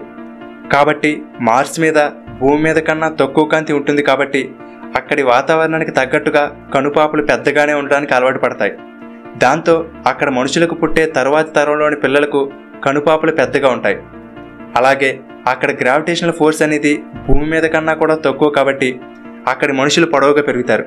అలా అక్కడి ఎవల్యూషన్లో భాగంగా అక్కడి వాతావరణానికి తగ్గట్టుగా మన శరీరం మారుతూ వేరేగా తయారవుతుంది. కొన్ని సంవత్సరాలకి భూమి మీద ఉండే మనుషులకి మార్స్ మీద ఉండే మనుషులకి చాలా తేడా ఉంటుంది. అలాగే మరొక ఉదాహరణ చూద్దాం. కొన్ని తెల్లని ఎలుకలను తీసుకుని బాగా వేడిగా ఎండగా ఉండే ఎడారి ప్రాంతాల్లో వదిలేసామనుకుందాం. ఆ ఎండ నుండి తట్టుకోవడానికి వాటి శరీరంలో మెలనిన్ని విడుదల చేయడంతో వాటి శరీరం నల్లగా మారుతుంది. దీనితో వాటి DNAలో మార్పులు జరిగి తరువాతి తరాలలో పుట్టబోయే ఎలుకలన్నీ కూడా నల్లగా పుడతాయి. అంటే సింపుల్గా ప్లేస్ మారినందుకు ఎలుకల్లో 2 జాతులు తయారైపోతాయి. ఈ విధంగా జీవులు అవి నివసించే ప్రాంతం మారినప్పుడు అవి ఉండే ప్రాంతాన్ని బట్టి అవి అక్కడ బ్రతకడానికి కావలసినట్టుగా వాటి శరీరంలో మార్పులు జరిగి కొత్త కొత్త జీవులుగా పరిణామం చెందుతాయి. సరే, ఇప్పుడు ఈ జీవ పరిణామం ఎలా జరిగిందో చూద్దాం. ఏకకణ జీవులుగా ప్రారంభమైన జీవం బ్యాక్టీరియా, ఆర్కేయా నుండి మొక్కలుగా, ఫంగై, జంతుజాతులుగా విడిపోయాయి. ఈ ఎవల్యూషన్ అనేది ఒక లైన్లో జరగలేదు. ఒక చెట్టుకు ఉండే కొమ్మల్లా అన్ని వైపులకు పరిణామం చెందుతూ వెళ్ళింది. ఒకవైపు మొక్కలు పరిణామం చెందుతూ ఉంటే మరొక వైపు జంతువులలో ఎవల్యూషన్ జరుగుతూ వచ్చింది. అలా కొన్ని స్టేజ్లు దాటిన తర్వాత మొట్టమొదటిసారిగా వెన్నెముక ఉన్నటువంటి చేప వంటి జీవి పరిణామం చెందింది. మనందరం కోతుల నుండి పరిణామం చెందాం అని అంటారు కదా, కానీ అంతకన్నా ముందు మనం చేపల నుండి పరిణామం చెందాం. మనమే కాదు, ఈ భూమి మీద వెన్నెముక ఉన్న జీవులన్నీ కూడా ఈ చేపల నుండి పరిణామం చెందినవే. తరువాత ఆ చేప వంటి జీవి నీటి నుండి నేల మీదకు రావడానికి చేసిన ప్రయత్నంలో భాగంగా ఉభయచరాలుగా, అంటే నీటిలోనూ నేల మీద కూడా బ్రతకగలిగే జీవులుగా మారాయి. తరువాత ఇవి రెండిటిగా విభజన చెందాయి. 1 గుడ్లు పెట్టే జంతువులు, 2 పాలిచ్చే జంతువులు. ముందుగా గుడ్లు పెట్టేవి చూసుకుంటే ఇవి తాబేళ్లు, మొసళ్ళుగా ఎవాల్వ్ అవుతూ అవి డైనోసార్లుగా మారాయి. ఈ డైనోసార్లు 16 కోట్ల సంవత్సరాల పాటు ఈ భూమిని ఏలాయి. వాటికి ఈ భూమి మీద తిరిగే లేకుండా పోయింది. ఈ డైనోసార్లలో 40 సెంటీమీటర్లు మాత్రమే ఉండే చిన్న డైనోసార్ల నుండి 115 అడుగుల పొడవుతో 100 టన్నుల బరువుతో భారీ సైజు వరకు పెరిగిన 700 రకాల డైనోసార్లు ఉండేవి. వీటిలో కొన్ని చిన్న సైజులో పక్షిలా ఎగిరే డైనోసార్లు ఉండేవి. డైనోసార్లు అంతరించిపోయాయి అనుకుంటున్నాం కదా, మీకు తెలుసా ఇప్పుడు మనం చూస్తున్న పక్షులన్నీ కూడా ఈ డైనోసార్ల నుండి పరిణామం చెందినవే. ముఖ్యంగా కోడికి డైనోసార్కి చాలా దగ్గర సంబంధం ఉంటుంది. కోడి DNA ద్వారా తిరిగి డైనోసార్లు పుట్టించే అవకాశం ఉందని శాస్త్రవేత్తలు చెబుతున్నారు. సరే, ఈ డైనోసార్లు ఈ భూమి మీద తిరుగుతున్న సమయంలో మౌంట్ ఎవరెస్ట్ పర్వతం కన్నా పెద్దగా ఉన్న ఒక ఆస్ట్రాయిడ్ వేగంగా భూమిని ఢీకొట్టింది. దాని వలన విడుదలైన విపరీతమైన ఎనర్జీ వల్ల డైనోసార్లతో పాటుగా భారీ సైజులో ఉండే చాలా జంతువులు అంతరించిపోయాయి. నీటిలో, గుహల్లో, భూమి లోపల బ్రతికే కొన్ని చిన్న చిన్న జంతువులు మాత్రమే మిగిలాయి. అలా ఆస్ట్రాయిడ్ దెబ్బకు ఈ భూమి మీద ఉండే 80% జీవజాతులన్నీ చనిపోయాయి. తరువాత ఇక పాలిచ్చే జంతువులలో ఒక ఎలక వంటి ఆకారం ఉన్న జీవి నుండి కోతులుగా పరిణామం చెందాయి. ఇవి అడవులలో చెట్ల మీద తిరుగుతూ ఉండేవి. కానీ 40 లక్షల సంవత్సరాల క్రితం వాతావరణంలో వచ్చిన మార్పుల కారణంగా అడవులు అంతరించిపోవడంతో చెట్ల మధ్య దూరం పెరిగింది. దానితో ఒక చెట్టు నుండి మరొక చెట్టు మీదకు వెళ్ళడానికి 2 కాళ్ళ మీద లేచి నిలబడి నడవడం అలవాటు చేసుకోవడం జరిగింది. మనిషి పరిణామం చెందే క్రమంలో ఇదే ముఖ్యమైన అడుగు. ఈ విధంగా మనిషి జాతికి మొదటి పూర్వీకులైన హోమోసేపియన్స్ అంటే ఆది మానవుడు పరిణామం చెందాడు.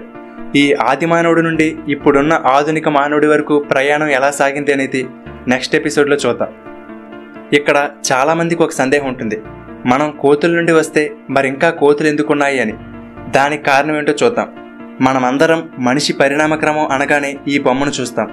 మనిషి పరిణామ క్రమం అనేది ఈ విధంగా ఒక లైన్లో జరగలేదు. అలాగే మనం కోతి నుండో చింపాంజీ నుండో పరిణామం చెందలేదు. కోతులకు, గొర్రెలాలకు, ఒరాంగుటూన్లకు, చింపాంజీలకు, మనుషులకు కామన్గా ఒక యాన్సిస్టర్ ఉండేది. దాని నుండే ఇవన్నీ పరిణామం చెందాయి. అంటే కోతులది సెపరేట్ ట్రాక్, చింపాంజీలది సెపరేట్, మనుషులది సెపరేట్ ట్రాక్. కాకపోతే మనమందరం ఒకే పూర్వీకుల నుండి రావడం వల్ల మన DNA వాటి DNAతో దగ్గరగా మ్యాచ్ అవుతుంది. అంతే తప్ప కోతులు చింపాంజీలుగా ఆ తర్వాత మనుషులుగా మారిపోలేదు. సరే, మరి ఎవల్యూషన్ ఎక్కడితో ఆగిపోయిందా అంటే లేదు, ఇంకా జరుగుతూనే ఉంది. ఎవల్యూషన్లో భాగంగా మన శరీరంలోని కొన్ని అవయవాలు కూడా అంతరించిపోవచ్చని శాస్త్రవేత్తలు అంటున్నారు. అవేంటో చూద్దాం. జ్ఞానదంతం. మనలో కొంతమందికి కొంత వయసు వచ్చాక జ్ఞానదంతం వస్తుంది. పూర్వం ఆదిమానవులు పచ్చిగా ఉండే మాంసాన్ని నమలడానికి ఇవి ఉపయోగపడేవి. కానీ ఇప్పుడు మనం ఆహారాన్ని వండి తినడంతో వీటి అవసరం తగ్గిపోయింది. దానితో మెల్లగా జ్ఞానదంతం మాయమైపోతుంది. అందుకే ఇప్పటికీ చాలామందికి ఈ జ్ఞానదంతం రావడం లేదు. పల్మారిస్ లాంగస్ మజిల్. మీరు మీ బొటన వేలుని చిటికెన వేలుని కలిపి చూస్తే మీ మణికట్టు దగ్గర పొడుగ్గా ఒక కండరం కనపడుతుంది. కానీ కొంతమందికి అది కనపడదు. కారణం, మనం పరిణామం చెందడానికి ముందు ఉన్న జంతువులు చెట్ల మీద ఎక్కువగా వేలాడుతూ ఉండేవి. దానికోసం ఈ కండరం ఉపయోగపడేది. కానీ మనుషులు ఇప్పుడు చెట్ల మీద నివసించడం లేదు. దానితో ఆ కండరం అవసరం లేకుండా పోవడంతో మెల్లమెల్లగా అది అంతరించిపోతుంది. ఇప్పటికే 11% మందికి ఈ కండరం లేదట. Tail bone. మనందరికీ వెన్నెముక చివర్లో టెయిల్ బోన్ ఉంటుంది, అంటే తోక అన్నమాట. మనం తల్లి కడుపులో పిండంగా ఉన్నప్పుడు మనందరికీ చిన్న తోక ఉంటుంది. కానీ పిండం పెరిగే కొద్దీ అది మాయమైపోతుంది. ప్రపంచవ్యాప్తంగా 100 మందికి పైగా తోకతో పుట్టినవారు ఉన్నారు. మనకు తోకతో అవసరం లేదు కాబట్టి త్వరలో ఆ టెయిల్ బోన్ కూడా మాయమవుతుంది.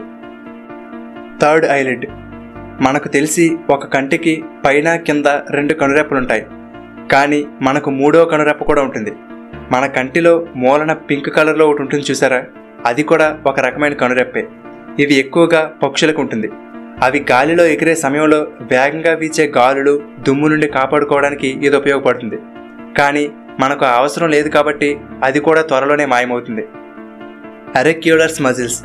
మనలో కొద్దిమంది మాత్రమే వాళ్ళ చెవులను వాటంతట అవి కదిలేలా చేయగలరు. కానీ చాలామందికి అది సాధ్యం కాదు. ఇలా చెవులు కదలడానికి చెవి చుట్టూ అరెక్యులర్స్ అనబడే 3 కండరాలుంటాయి. జంతువులు ఎక్కువగా చెవులను కదుపుతూ ఉంటాయి. దాడి చేయబోయే జంతువు ఏ వైపు నుండి వస్తుందో దాని శబ్దాలను పసిగట్టడానికి అవి వాటి చెవులను తిప్పుతూ శబ్దాలను వింటాయి. కానీ మనకు అవసరం లేదు కాబట్టి ఈ అరెక్యులర్స్ కండరాలు కూడా మాయమైపోతాయట. ఇలా మన శరీరంలో మనకు ఉపయోగపడని కొన్ని అవయవాలు ఎవల్యూషన్లో భాగంగా అంతరించిపోబోతున్నాయి. ఎవల్యూషన్ అనేది కేవలం మనతోనే ఆగిపోయేది కాదు, లేదా మనం ఏర్పడడానికే ఇదంతా జరగలేదు. ఇది ఒక కంటిన్యూస్ ప్రాసెస్. ఇది కొన్ని వందల కోట్ల సంవత్సరాల నుండి జరుగుతూనే ఉంది. ఇలా ఏర్పడిన జీవులలో ఆనాటి పరిస్థితులకు తట్టుకోలేక దాదాపు 99% జీవరాశులు అంతరించిపోయాయని శాస్త్రవేత్తల అంచనా. అలా చివరికి ఇప్పుడు మిగిలిన వాటిలో మనం గుర్తించిన జీవజాతుల సంఖ్య 87 లక్షలు. ఇంకా మనకు తెలియని ఎన్నో లక్షల జీవజాతులు ఈ భూమి మీద తిరుగుతున్నాయి. ఇన్ని కోట్ల జీవరాశుల్లో మనుషులనబడే మనం కూడా ఒకటి. కానీ మనం మాత్రం అన్నిటికన్నా మనమే తెలివైన వాళ్ళమని విర్రవీగుతూ ఈ ప్రకృతిని నాశనం చేస్తున్నాం. కానీ ఈ నేచర్ అనేది ఎన్నో జీవజాతులు అంతరించిపోయేలా చేసింది. ఇన్ని కోట్ల జీవులను మాయం చేసిన ప్రకృతికి మనుషులు ఒక లెక్క కాదు. కాబట్టి మనం ఈ నేచర్ని కాపాడుకుంటే అది మనల్ని కాపాడుతుంది. మనిషి ఎన్నో లక్షల జీవరాశులున్న ఈ భూమి మీద సమస్తాన్ని తన చేతిలోకి తీసుకుని పాలిస్తున్నాడు. కానీ కొన్ని లక్షల సంవత్సరాల క్రితం ఈ మనిషి కూడా అదే జంతువులతో కలిసి తిరుగుతూ వాటిలాగే బ్రతుకుతూ ఉండేవాడు. కానీ జీవ పరిణామ క్రమంలో భాగంగా మనిషి జంతువుల నుండి వేరుపడి ఇప్పుడు ఇంతలా అభివృద్ధి చెందాడు. అసలు ఈనాడు మనం గడుపుతున్న జీవనానికి లక్షల సంవత్సరాల క్రితం మన పూర్వీకులైన ఆది మానవులు గడిపిన జీవనానికి ఏమాత్రం సంబంధం లేదు. మనిషి జంతువుల నుండి వేరుపడడానికి దారితీసిన కారణాలేమిటి, వేరుపడిన మనిషిని ఈనాటి మానవుడిగా తీర్చిదిద్దిన అంశాలేమిటి, కొన్ని లక్షల సంవత్సరాల క్రితం ఆది మానవుల జీవనం ఎలా ఉండేది, ఇలా ఆది మానవుడి నుండి ఆధునిక మానవుడి వరకు సాగిన ఈ ప్రయాణం గురించి ఈ వీడియోలో చూద్దాం.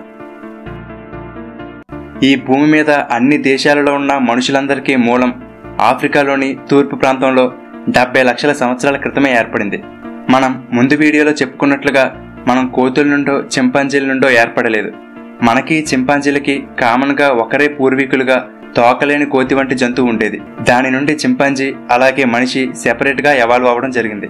అలా ఏర్పడిన ఈ జీవి చెట్ల మీద తిరగడంతో పాటు నడవడం కూడా నేర్చుకుంది. అది కూడా 32 లక్షల సంవత్సరాల క్రితమే. ఇలా 2 కాళ్లతో మొదలైన నడక మనిషిని అభివృద్ధి వైపుకు దారితీసింది. ఎందుకంటే ఇలా 2 కాళ్లతో నడవడం వలన ఖాళీగా ఉన్న చేతులతో రాళ్లు కర్రలను పట్టుకోవడం జరిగింది. సరిగ్గా పట్టుకోవడం నేర్చుకున్న తర్వాత ఒక రాయిని మరొక రాయితో చెక్కి పదునుగా చేసి వాటిని ఆయుధాలుగా వాడేవాడు.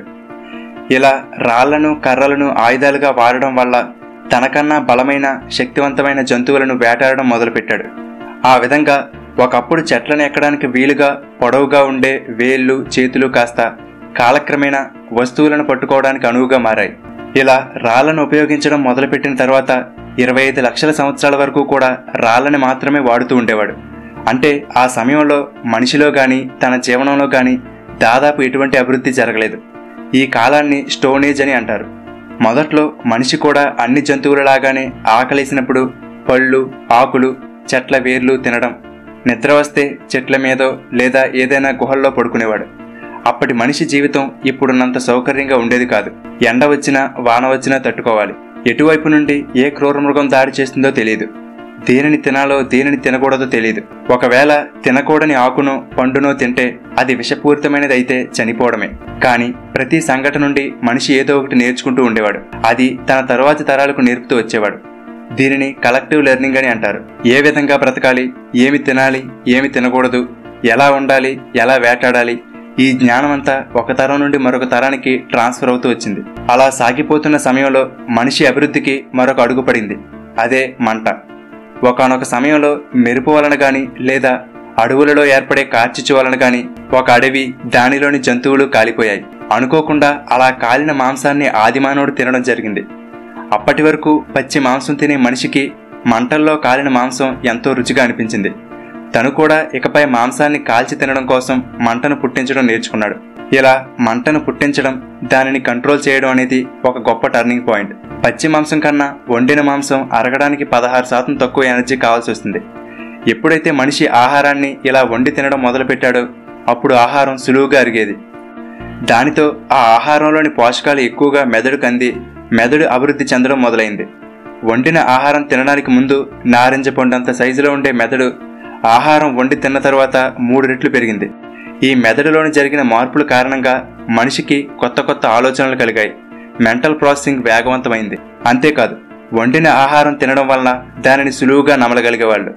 అందుకే మనిషి ముఖంలో చాలా మార్పులు ఏర్పడ్డాయి. మనం మొదటి ఆదిమానవుడు మొహం చూస్తే మెదడు చిన్నగా ఉండి పచ్చి ఆహారాన్ని తినడానికి వీలుగా నోటి దవడలు పెద్దగా ఉండేవి.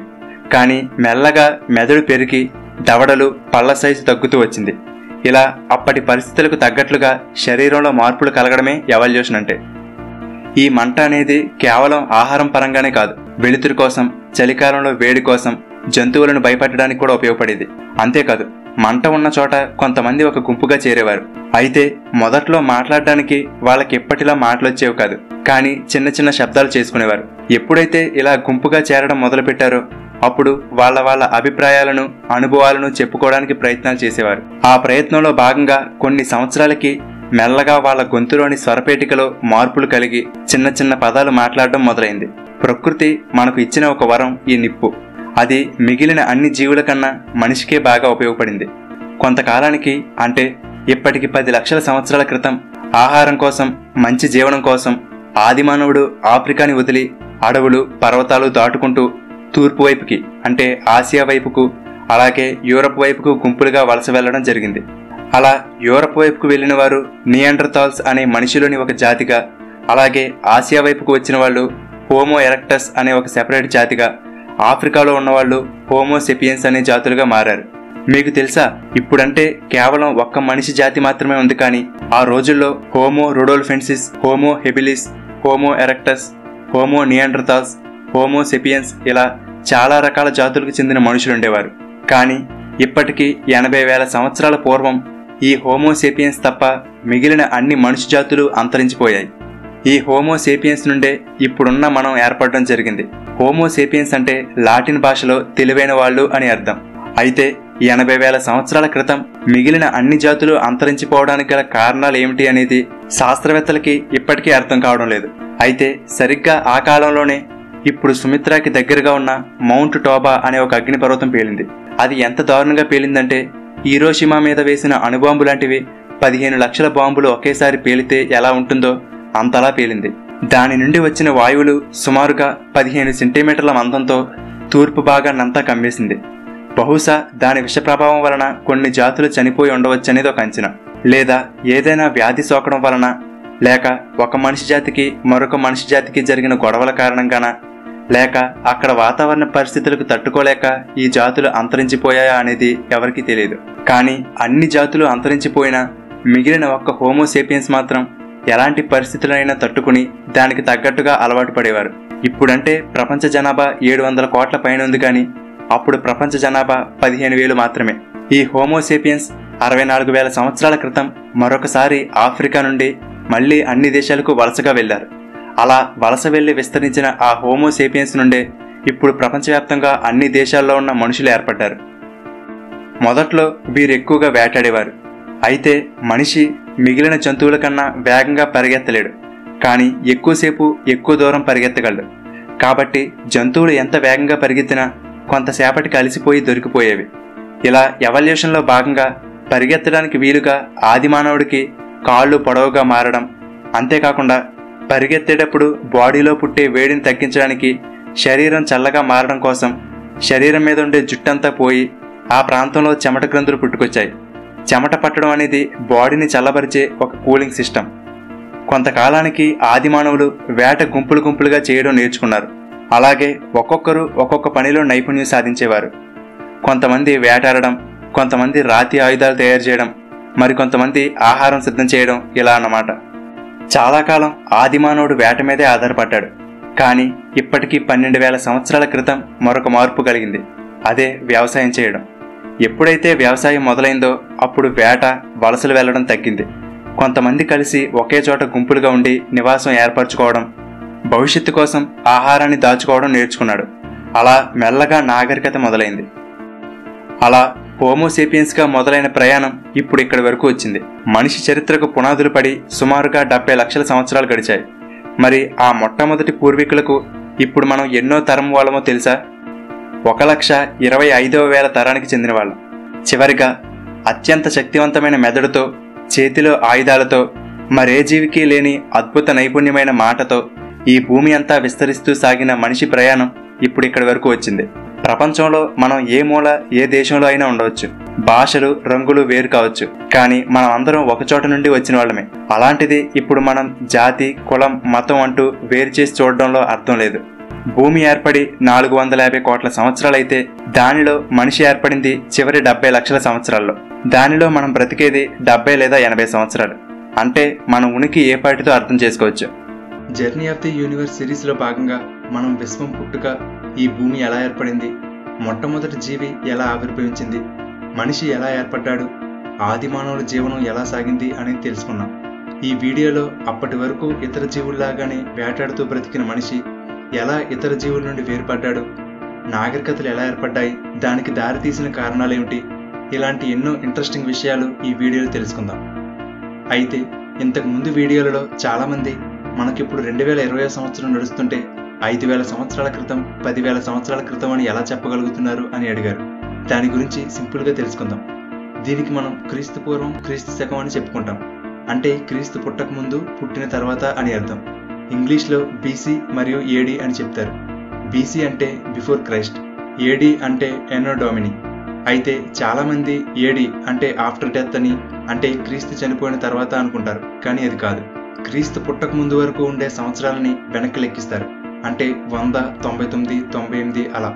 క్రీస్తు పుట్టిన తర్వాత నుండి ముందుకు లెక్కేస్తారు. ఉదాహరణకి క్రీస్తు పూర్వం 5000 సంవత్సరాలు అంటే క్రీస్తు పుట్టక ముందు 5000 సంవత్సరాలు ప్లస్ క్రీస్తు పుట్టిన తర్వాత ఇప్పటి వరకు గడిచిన 2020 సంవత్సరాలు. అంటే ఇప్పటికీ 7020 సంవత్సరాలు అయినట్లు లెక్క. అలాగే 10,000 సంవత్సరాల క్రితం అనే దానిని 8000 BC అని కూడా చెప్పవచ్చు.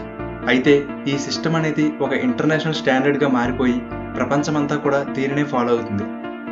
ఆది మానవుడి నుండి ఆధునిక మానవుడిగా మారే ప్రక్రియలో కొన్ని సంఘటనలు మనిషి జీవితాన్ని మలుపు తిప్పాయి. అలాంటి వాటిలో నిప్పు కనిపెట్టడం ఒకటైతే వ్యవసాయం చేయడం మరొకటి. అప్పటి వరకు 4-5 కలిసి వేటాడడం, ఒక గమ్యం అంటూ లేకుండా ఎక్కడికి పడితే అక్కడికి వలసలుగా వెళ్లడం వంటివి చేసేవాడు. అలాంటిది 10,000 సంవత్సరాల క్రితం మనిషి మొదటిసారిగా వ్యవసాయం చేయడం నేర్చుకున్నాడు. వ్యవసాయానికి అనువైన ప్రదేశాలు నదీ తీరాలు. నీరు పుష్కలంగా లభించడమే కాకుండా ఈ నదులు ఆ ప్రాంతాన్ని సారవంతంగా చేయడంతో ఆ ప్రాంతాలు వ్యవసాయానికి అనుగుణంగా మారాయి.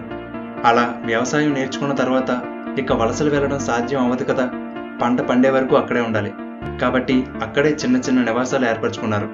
అలా నదుల పక్కన జనాభా పెరగడం మొదలైంది. ఈ విధంగా సివిలైజేషన్ అంటే నాగరికత మొదలైంది. ఈ ప్రపంచంలో ఏర్పడిన నాగరికతలన్నీ నదుల పక్కన ఏర్పడినవే. అలా ఈ ప్రపంచంలోనే మొట్టమొదటిసారిగా సుమారుగా 10,000 సంవత్సరాల క్రితం ఇప్పుడు ఇరాక్ దేశం ఉన్నటువంటి ప్రాంతంలో ప్రవహించేటువంటి టైగ్రస్, యూఫ్రటీస్ అనే 2 నదుల మధ్య మొట్టమొదటి సివిలైజేషన్ మొదలైంది. అదే మెసపటోమియా సివిలైజేషన్. మెసపటోమియా అంటే నదుల మధ్యలో ఉన్న భూభాగం అని అర్థం. అప్పటిలో జనాభా తక్కువగా ఉండడంతో ఒక్కసారి పంట వేస్తే చాలా మందికి చాలా కాలం పాటు వచ్చేది. దానితో అందరూ వ్యవసాయం చేయవలసిన అవసరం ఉండేది కాదు. కాబట్టి ప్రజలకి చాలా టైం దొరికేది. ఆ ఖాళీ టైంలో కొత్త విషయాలు నేర్చుకోవడం, పనిముట్లు తయారు చేయడం, కుండలు తయారు చేయడం, ఇలా వ్యవసాయం మాత్రమే కాకుండా కొత్త వృత్తులు పుట్టుకొచ్చాయి. ఎన్ని ఉన్నా కానీ ఆ రోజుల్లో పండిన పంటే అసలైన సంపద. కాబట్టి అది పాడవకుండా అందరి పంటను ఒక చోట భద్రపరచడం, ఎవరెవరు ఎంత పంట తెచ్చారు అనేది ట్రాక్ చేయడానికి రాయడం మొదలుపెట్టారు. ఆ రోజుల్లో మెత్తగా ఉన్న బంకమట్టి మీద పుల్లతో గుచ్చుతూ రాసేవారు. ఇలా మొట్టమొదటిసారిగా రాతను కనిపెట్టింది కూడా ఈ మెసపటోమియన్లే. ఈ విధంగా వీళ్ళు క్యూనిఫామ్ అనే ఒక వ్రాత పద్ధతిని డెవలప్ చేశారు. ఇలా భద్రపరిచిన పంటను రక్షించడానికి ఒక ఆర్మీ, వీటన్నిటినీ సక్రమంగా మెయింటైన్ చేయడానికి ఒక అడ్మినిస్ట్రేషన్, పాలించడానికి నాయకులు, ఇలా ఒక్కొక్కటిగా పుట్టుకొచ్చాయి. తరువాత మనిషి మెల్లగా జంతువులను మచ్చిక చేసుకుని వాటి పెంపకం మొదలుపెట్టాడు. అప్పటి వరకు సొంతంగా పొలం దున్నేవాడు. ఆ తర్వాత జంతువులతో ఆ పని సులభమైంది. ఈ విధంగా ఎక్కడికక్కడ మనిషి తన పనిని సులభతరం చేసుకుంటూ ముందుకు సాగేవాడు. ఇప్పటి వరకు మనిషి మచ్చిక చేసుకున్న జంతువులన్నిటిలో మనిషి నాగరికతను, అభివృద్ధిని పరుగులు పెట్టించిన జంతువు ఏదైనా ఉంది అంటే అది గుర్రం. మానవ చరిత్రలో గుర్రాలు చాలా ప్రభావాన్ని చూపించాయి. అప్పటి వరకు ఎంత దూరమైనా నడిచి వెళ్లే వ్యక్తి వేగంగా చేరుకోవడంలో కానీ, యుద్ధాలలో కానీ గుర్రాల పాత్ర చాలా కనపడుతుంది. అంతేకాదు, చక్రాన్ని కనిపెట్టింది కూడా ఈ మెసపటోమియన్లే అని చరిత్రకారుల అభిప్రాయం. ఇవే కాదు, సమయాన్ని లెక్కించడం, రాయడం, అంతరిక్షం గురించి పరిశోధనలు చేయడం, న్యాయ వ్యవస్థ, ఇవన్నీ కూడా మెసపటోమియన్ల కాలంలోనే మొదలయ్యాయి. ఈ విధంగా నదుల పక్క జనాభా పెరిగే కొద్దీ అవి నగరాలుగా మారాయి. అలా 6,000 సంవత్సరాల క్రితమే మెసపటోమియాలో ఉరుక్, బాబిలోన్, అక్కడ్, అసూర్ వంటి సిటీలు ఏర్పడ్డాయి. అలా ఏర్పడిన నగరాల్లో కూడా సరిహద్దుల గురించి గొడవలు, యుద్ధాలు కూడా జరిగేవి. ఒక పక్క మెసొపొటేమియా నాగరికత అభివృద్ధి చెందుతూ ఉండగా మరొక పక్క సుమారుగా 7000 సంవత్సరాల క్రితం ఈజిప్టులో నైల్ నది పక్కన ఈజిప్ట్ సివిలైజేషన్ మొదలైంది. దాదాపుగా ఇక్కడ కూడా మెసొపొటేమియాలో లాగానే నాగరికత మొదలై అభివృద్ధి చెందుతూ వచ్చింది. ఇక్కడ రాజులు చనిపోయిన తర్వాత దేవుళ్ళుగా మారతారని అక్కడి వాళ్ళ నమ్మకం. ఆ శరీరం పాడవకుండా ఉండడం కోసం మమ్మిఫికేషన్ చేసి పెద్ద పెద్ద పిరమిడ్లను నిర్మించి వాళ్ళు చనిపోయిన తర్వాత కూడా వాళ్ళ కోసమని ఆ రాజుగారికి కావలసిన ఆహారం, నీరు, బంగారు ఆభరణాలు వంటి వస్తువులను బ్రతికున్నప్పుడు ఆ రాజు వాడినవి, చివరికి పెంపుడు జంతువులు వీటన్నిటిని పెట్టి సమాధి చేసేవారు. ఎటువంటి టెక్నాలజీ లేని ఆ రోజుల్లో అంత పెద్ద పిరమిడ్లను నిర్మించడం, అవి ఇన్ని వేల సంవత్సరాలు గడిచినా కూడా ఇప్పటి వరకు నిలిచి ఉండడం నిజంగా ఒక అద్భుతం. ఈ ఈజిప్ట్ సివిలైజేషన్తో పాటుగానే మరోవైపు ఒక గొప్ప సివిలైజేషన్ మొదలైంది. అదే ఇండస్ వ్యాలీ సివిలైజేషన్. ఇప్పుడు ఇండియా మరియు పాకిస్తాన్లో ప్రవహిస్తున్న ఇండస్ నది పక్కనే ఈ ఇండస్ వ్యాలీ సివిలైజేషన్ మొదలైంది. ఈ ఇండస్ నదిని సింధు నది అని, ఇండస్ వ్యాలీ సివిలైజేషన్ని సింధు నాగరికత అని కూడా అంటారు. ఇంతకు ముందు ఏర్పడిన మెసొపొటేమియా, ఈజిప్ట్ కన్నా కూడా ఇండస్ వ్యాలీ సివిలైజేషన్ ఇంకా పెద్దది. ఈ నది పక్కనే ఉన్న మొహంజోదారో, హరప్పా ప్రాంతాల్లో నాగరికత ఏర్పడింది. అప్పట్లో మోస్ట్ అడ్వాన్స్డ్ సివిలైజేషన్ ఇదే. అన్ని వేల సంవత్సరాల క్రితమే ప్రతి ఇంటికి కూడా బావి, మరుగుదొడ్లు, డ్రైనేజీ సిస్టమ్ వంటివన్నీ కూడా ఉండేవి. పెద్ద పెద్ద స్నానపు తొట్టెలు కానీ, ఇటుకలతో నిర్మాణం కానీ చూస్తే ఈ నాగరికత ఎంత అభివృద్ధి చెందిందో అర్థమవుతుంది. కాకపోతే కారణం తెలియదు కానీ ఇంత గొప్పగా ఉండే ఈ సివిలైజేషన్ కొన్ని వందల సంవత్సరాల తర్వాత నాశనం అయిపోయింది. బహుశా ఇండస్ నది నుండి వచ్చిన వరదలు ఈ నగరాలను పాడు చేసి ఉండవచ్చని, అందుకే ఇక్కడి ప్రజలు ఈ ప్రాంతాన్ని వదిలి వెళ్లిపోయి ఉంటారని చరిత్రకారుల అంచనా. ఒకవైపు ఈ 3 సివిలైజేషన్లు అభివృద్ధి చెందుతూ ఉంటే మరొక వైపు చైనాలో ఎల్లో రివర్ పక్కన ఒక సెపరేట్ సివిలైజేషన్ మొదలైంది. అయితే మధ్యలో హిమాలయాలు అడ్డంగా ఉండిపోవడంతో దాదాపుగా అది ఒంటరిగానే ఉండిపోయింది. అయితే ఇప్పుడు ఎంతో అభివృద్ధి చెందిన అమెరికా మాత్రం నాగరికత ఏర్పడిన మొదట్లో చాలా వెనకబడి ఉండేది. ఇప్పుడు మెక్సికో ఉన్న ప్రాంతంలో మాయా సివిలైజేషన్, ఆజ్టెక్, ఇంకా వంటి నాగరికతలు ఏర్పడ్డాయి. కాకపోతే వీళ్లకు చక్రం వాడకం, జంతువులను మచ్చిక చేసుకోవడం తెలియకపోవడంతో వీళ్ళు కొంచెం వెనకబడ్డారు. కానీ వీళ్ళు మాయన్ క్యాలెండర్ ద్వారా కాలాన్ని లెక్కించడంలో కొంచెం యాక్యురేట్గానే ఉండేవారు. అన్ని నాగరికతల్లో మనం కామన్గా చూడగలిగేది ఏమిటంటే ప్రజలు సూర్యుడు, నిప్పు, నీరు, మెరుపులు, గాలి వీటిని దేవుళ్ళుగా భావించి పూజించేవారు. మనం పూర్వం ఏ నాగరికతను తీసుకున్నా వాళ్ళ చరిత్రకు సంబంధించిన గుర్తుల్లో సూర్యుడు ఉండడం గమనించవచ్చు. పెద్ద పెద్ద వరదలు కానీ, తుఫాన్లు కానీ, మెరుపులు, అగ్ని ప్రమాదాలు ఏర్పడితే ఆయా దేవుళ్ళకి కోపం వచ్చిందని భావించేవారు. దానిలో భాగంగానే ప్రజలు కృతజ్ఞతగా పండిన పంటలో కొంత దేవుళ్ళకి సమర్పించే ఆచారాలు ఏర్పడ్డాయి. అప్పటి మనిషిలో తమ జీవనం గురించి భవిష్యత్ తరాలకు తెలియజేయాలనే కోరిక బలంగా కనపడుతుంది. అందుకే ప్రతి నాగరికతలో కూడా వాళ్ళ జీవనానికి అద్దం పట్టేలా వాళ్ళు నిర్మించిన భవనాలు, శిల్పాలు, చిత్రాలు కనిపిస్తాయి. వాటి వల్లనే మనం అప్పటి చరిత్రను తెలుసుకోగలుగుతున్నాం. వీటన్నిటిని చూస్తుంటే ఆనాటి ప్రజలు కానీ, వాళ్ళ మేధస్సు కానీ ఈనాటి మనకి ఏమాత్రం తీసిపోదని అర్థమవుతుంది. కాకపోతే అన్ని వేల సంవత్సరాల పాటు విరాజిల్లిన కొన్ని నాగరికతలు కొన్ని కారణాలతో అంతరించిపోవడం జరిగింది. వాటిలో ముఖ్యమైనవి భయంకరమైన నియంత్రించలేని వ్యాధుల వలన కానీ, యుద్ధాలు, కరువు, ప్రకృతి వైపరీత్యాలు ఇటువంటి కారణాల వల్లనే గొప్ప గొప్ప నాగరికతలు ఎన్నో నశించిపోయాయి.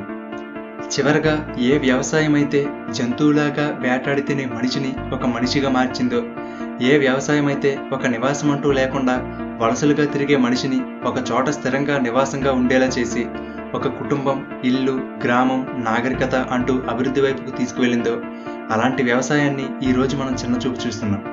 అసలు మనిషి అభివృద్ధికి పునాది పడిందే వ్యవసాయంతో. అలాంటిది ఇప్పుడు ఆ అభివృద్ధి పేరు చెప్పి అదే పునాదిని నాశనం చేస్తున్నాం.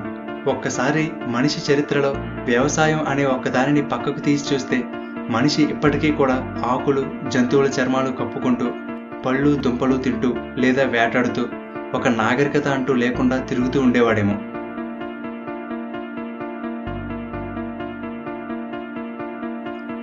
ఓకే ఫ్రెండ్స్, ఈ సిరీస్లో విశ్వం పుట్టుక నుండి నాగరికతలు ఏర్పడడం వరకు తెలుసుకున్నాం. ఓకే ఫ్రెండ్స్, ఈ వీడియో మీకు నచ్చితే లైక్ చేయండి, అలాగే మీ ఫ్రెండ్స్ అందరికీ షేర్ చేయండి. ఎప్పటికప్పుడు తెలుగుబడి నుండి అప్డేట్స్ని పొందడానికి వాట్సాప్లో తెలుగుబడి ఛానల్ని ఫాలో అవ్వండి. ఆ ఛానల్ లింక్ని డిస్క్రిప్షన్లో ఇచ్చాను. ఇలాంటి మరిన్ని ఇంట్రెస్టింగ్ వీడియోలను మిస్ కాకుండా చూడడం కోసం తెలుగుబడి ఛానల్కి సబ్స్క్రైబ్ చేసుకుని పక్కనే ఉన్న బెల్ బటన్ యాక్టివేట్ చేసుకోండి. అలాగే ఫేస్బుక్, ఇన్స్టాగ్రామ్, టెలిగ్రామ్, ట్విట్టర్లలో తెలుగుబడిని ఫాలో అవ్వండి.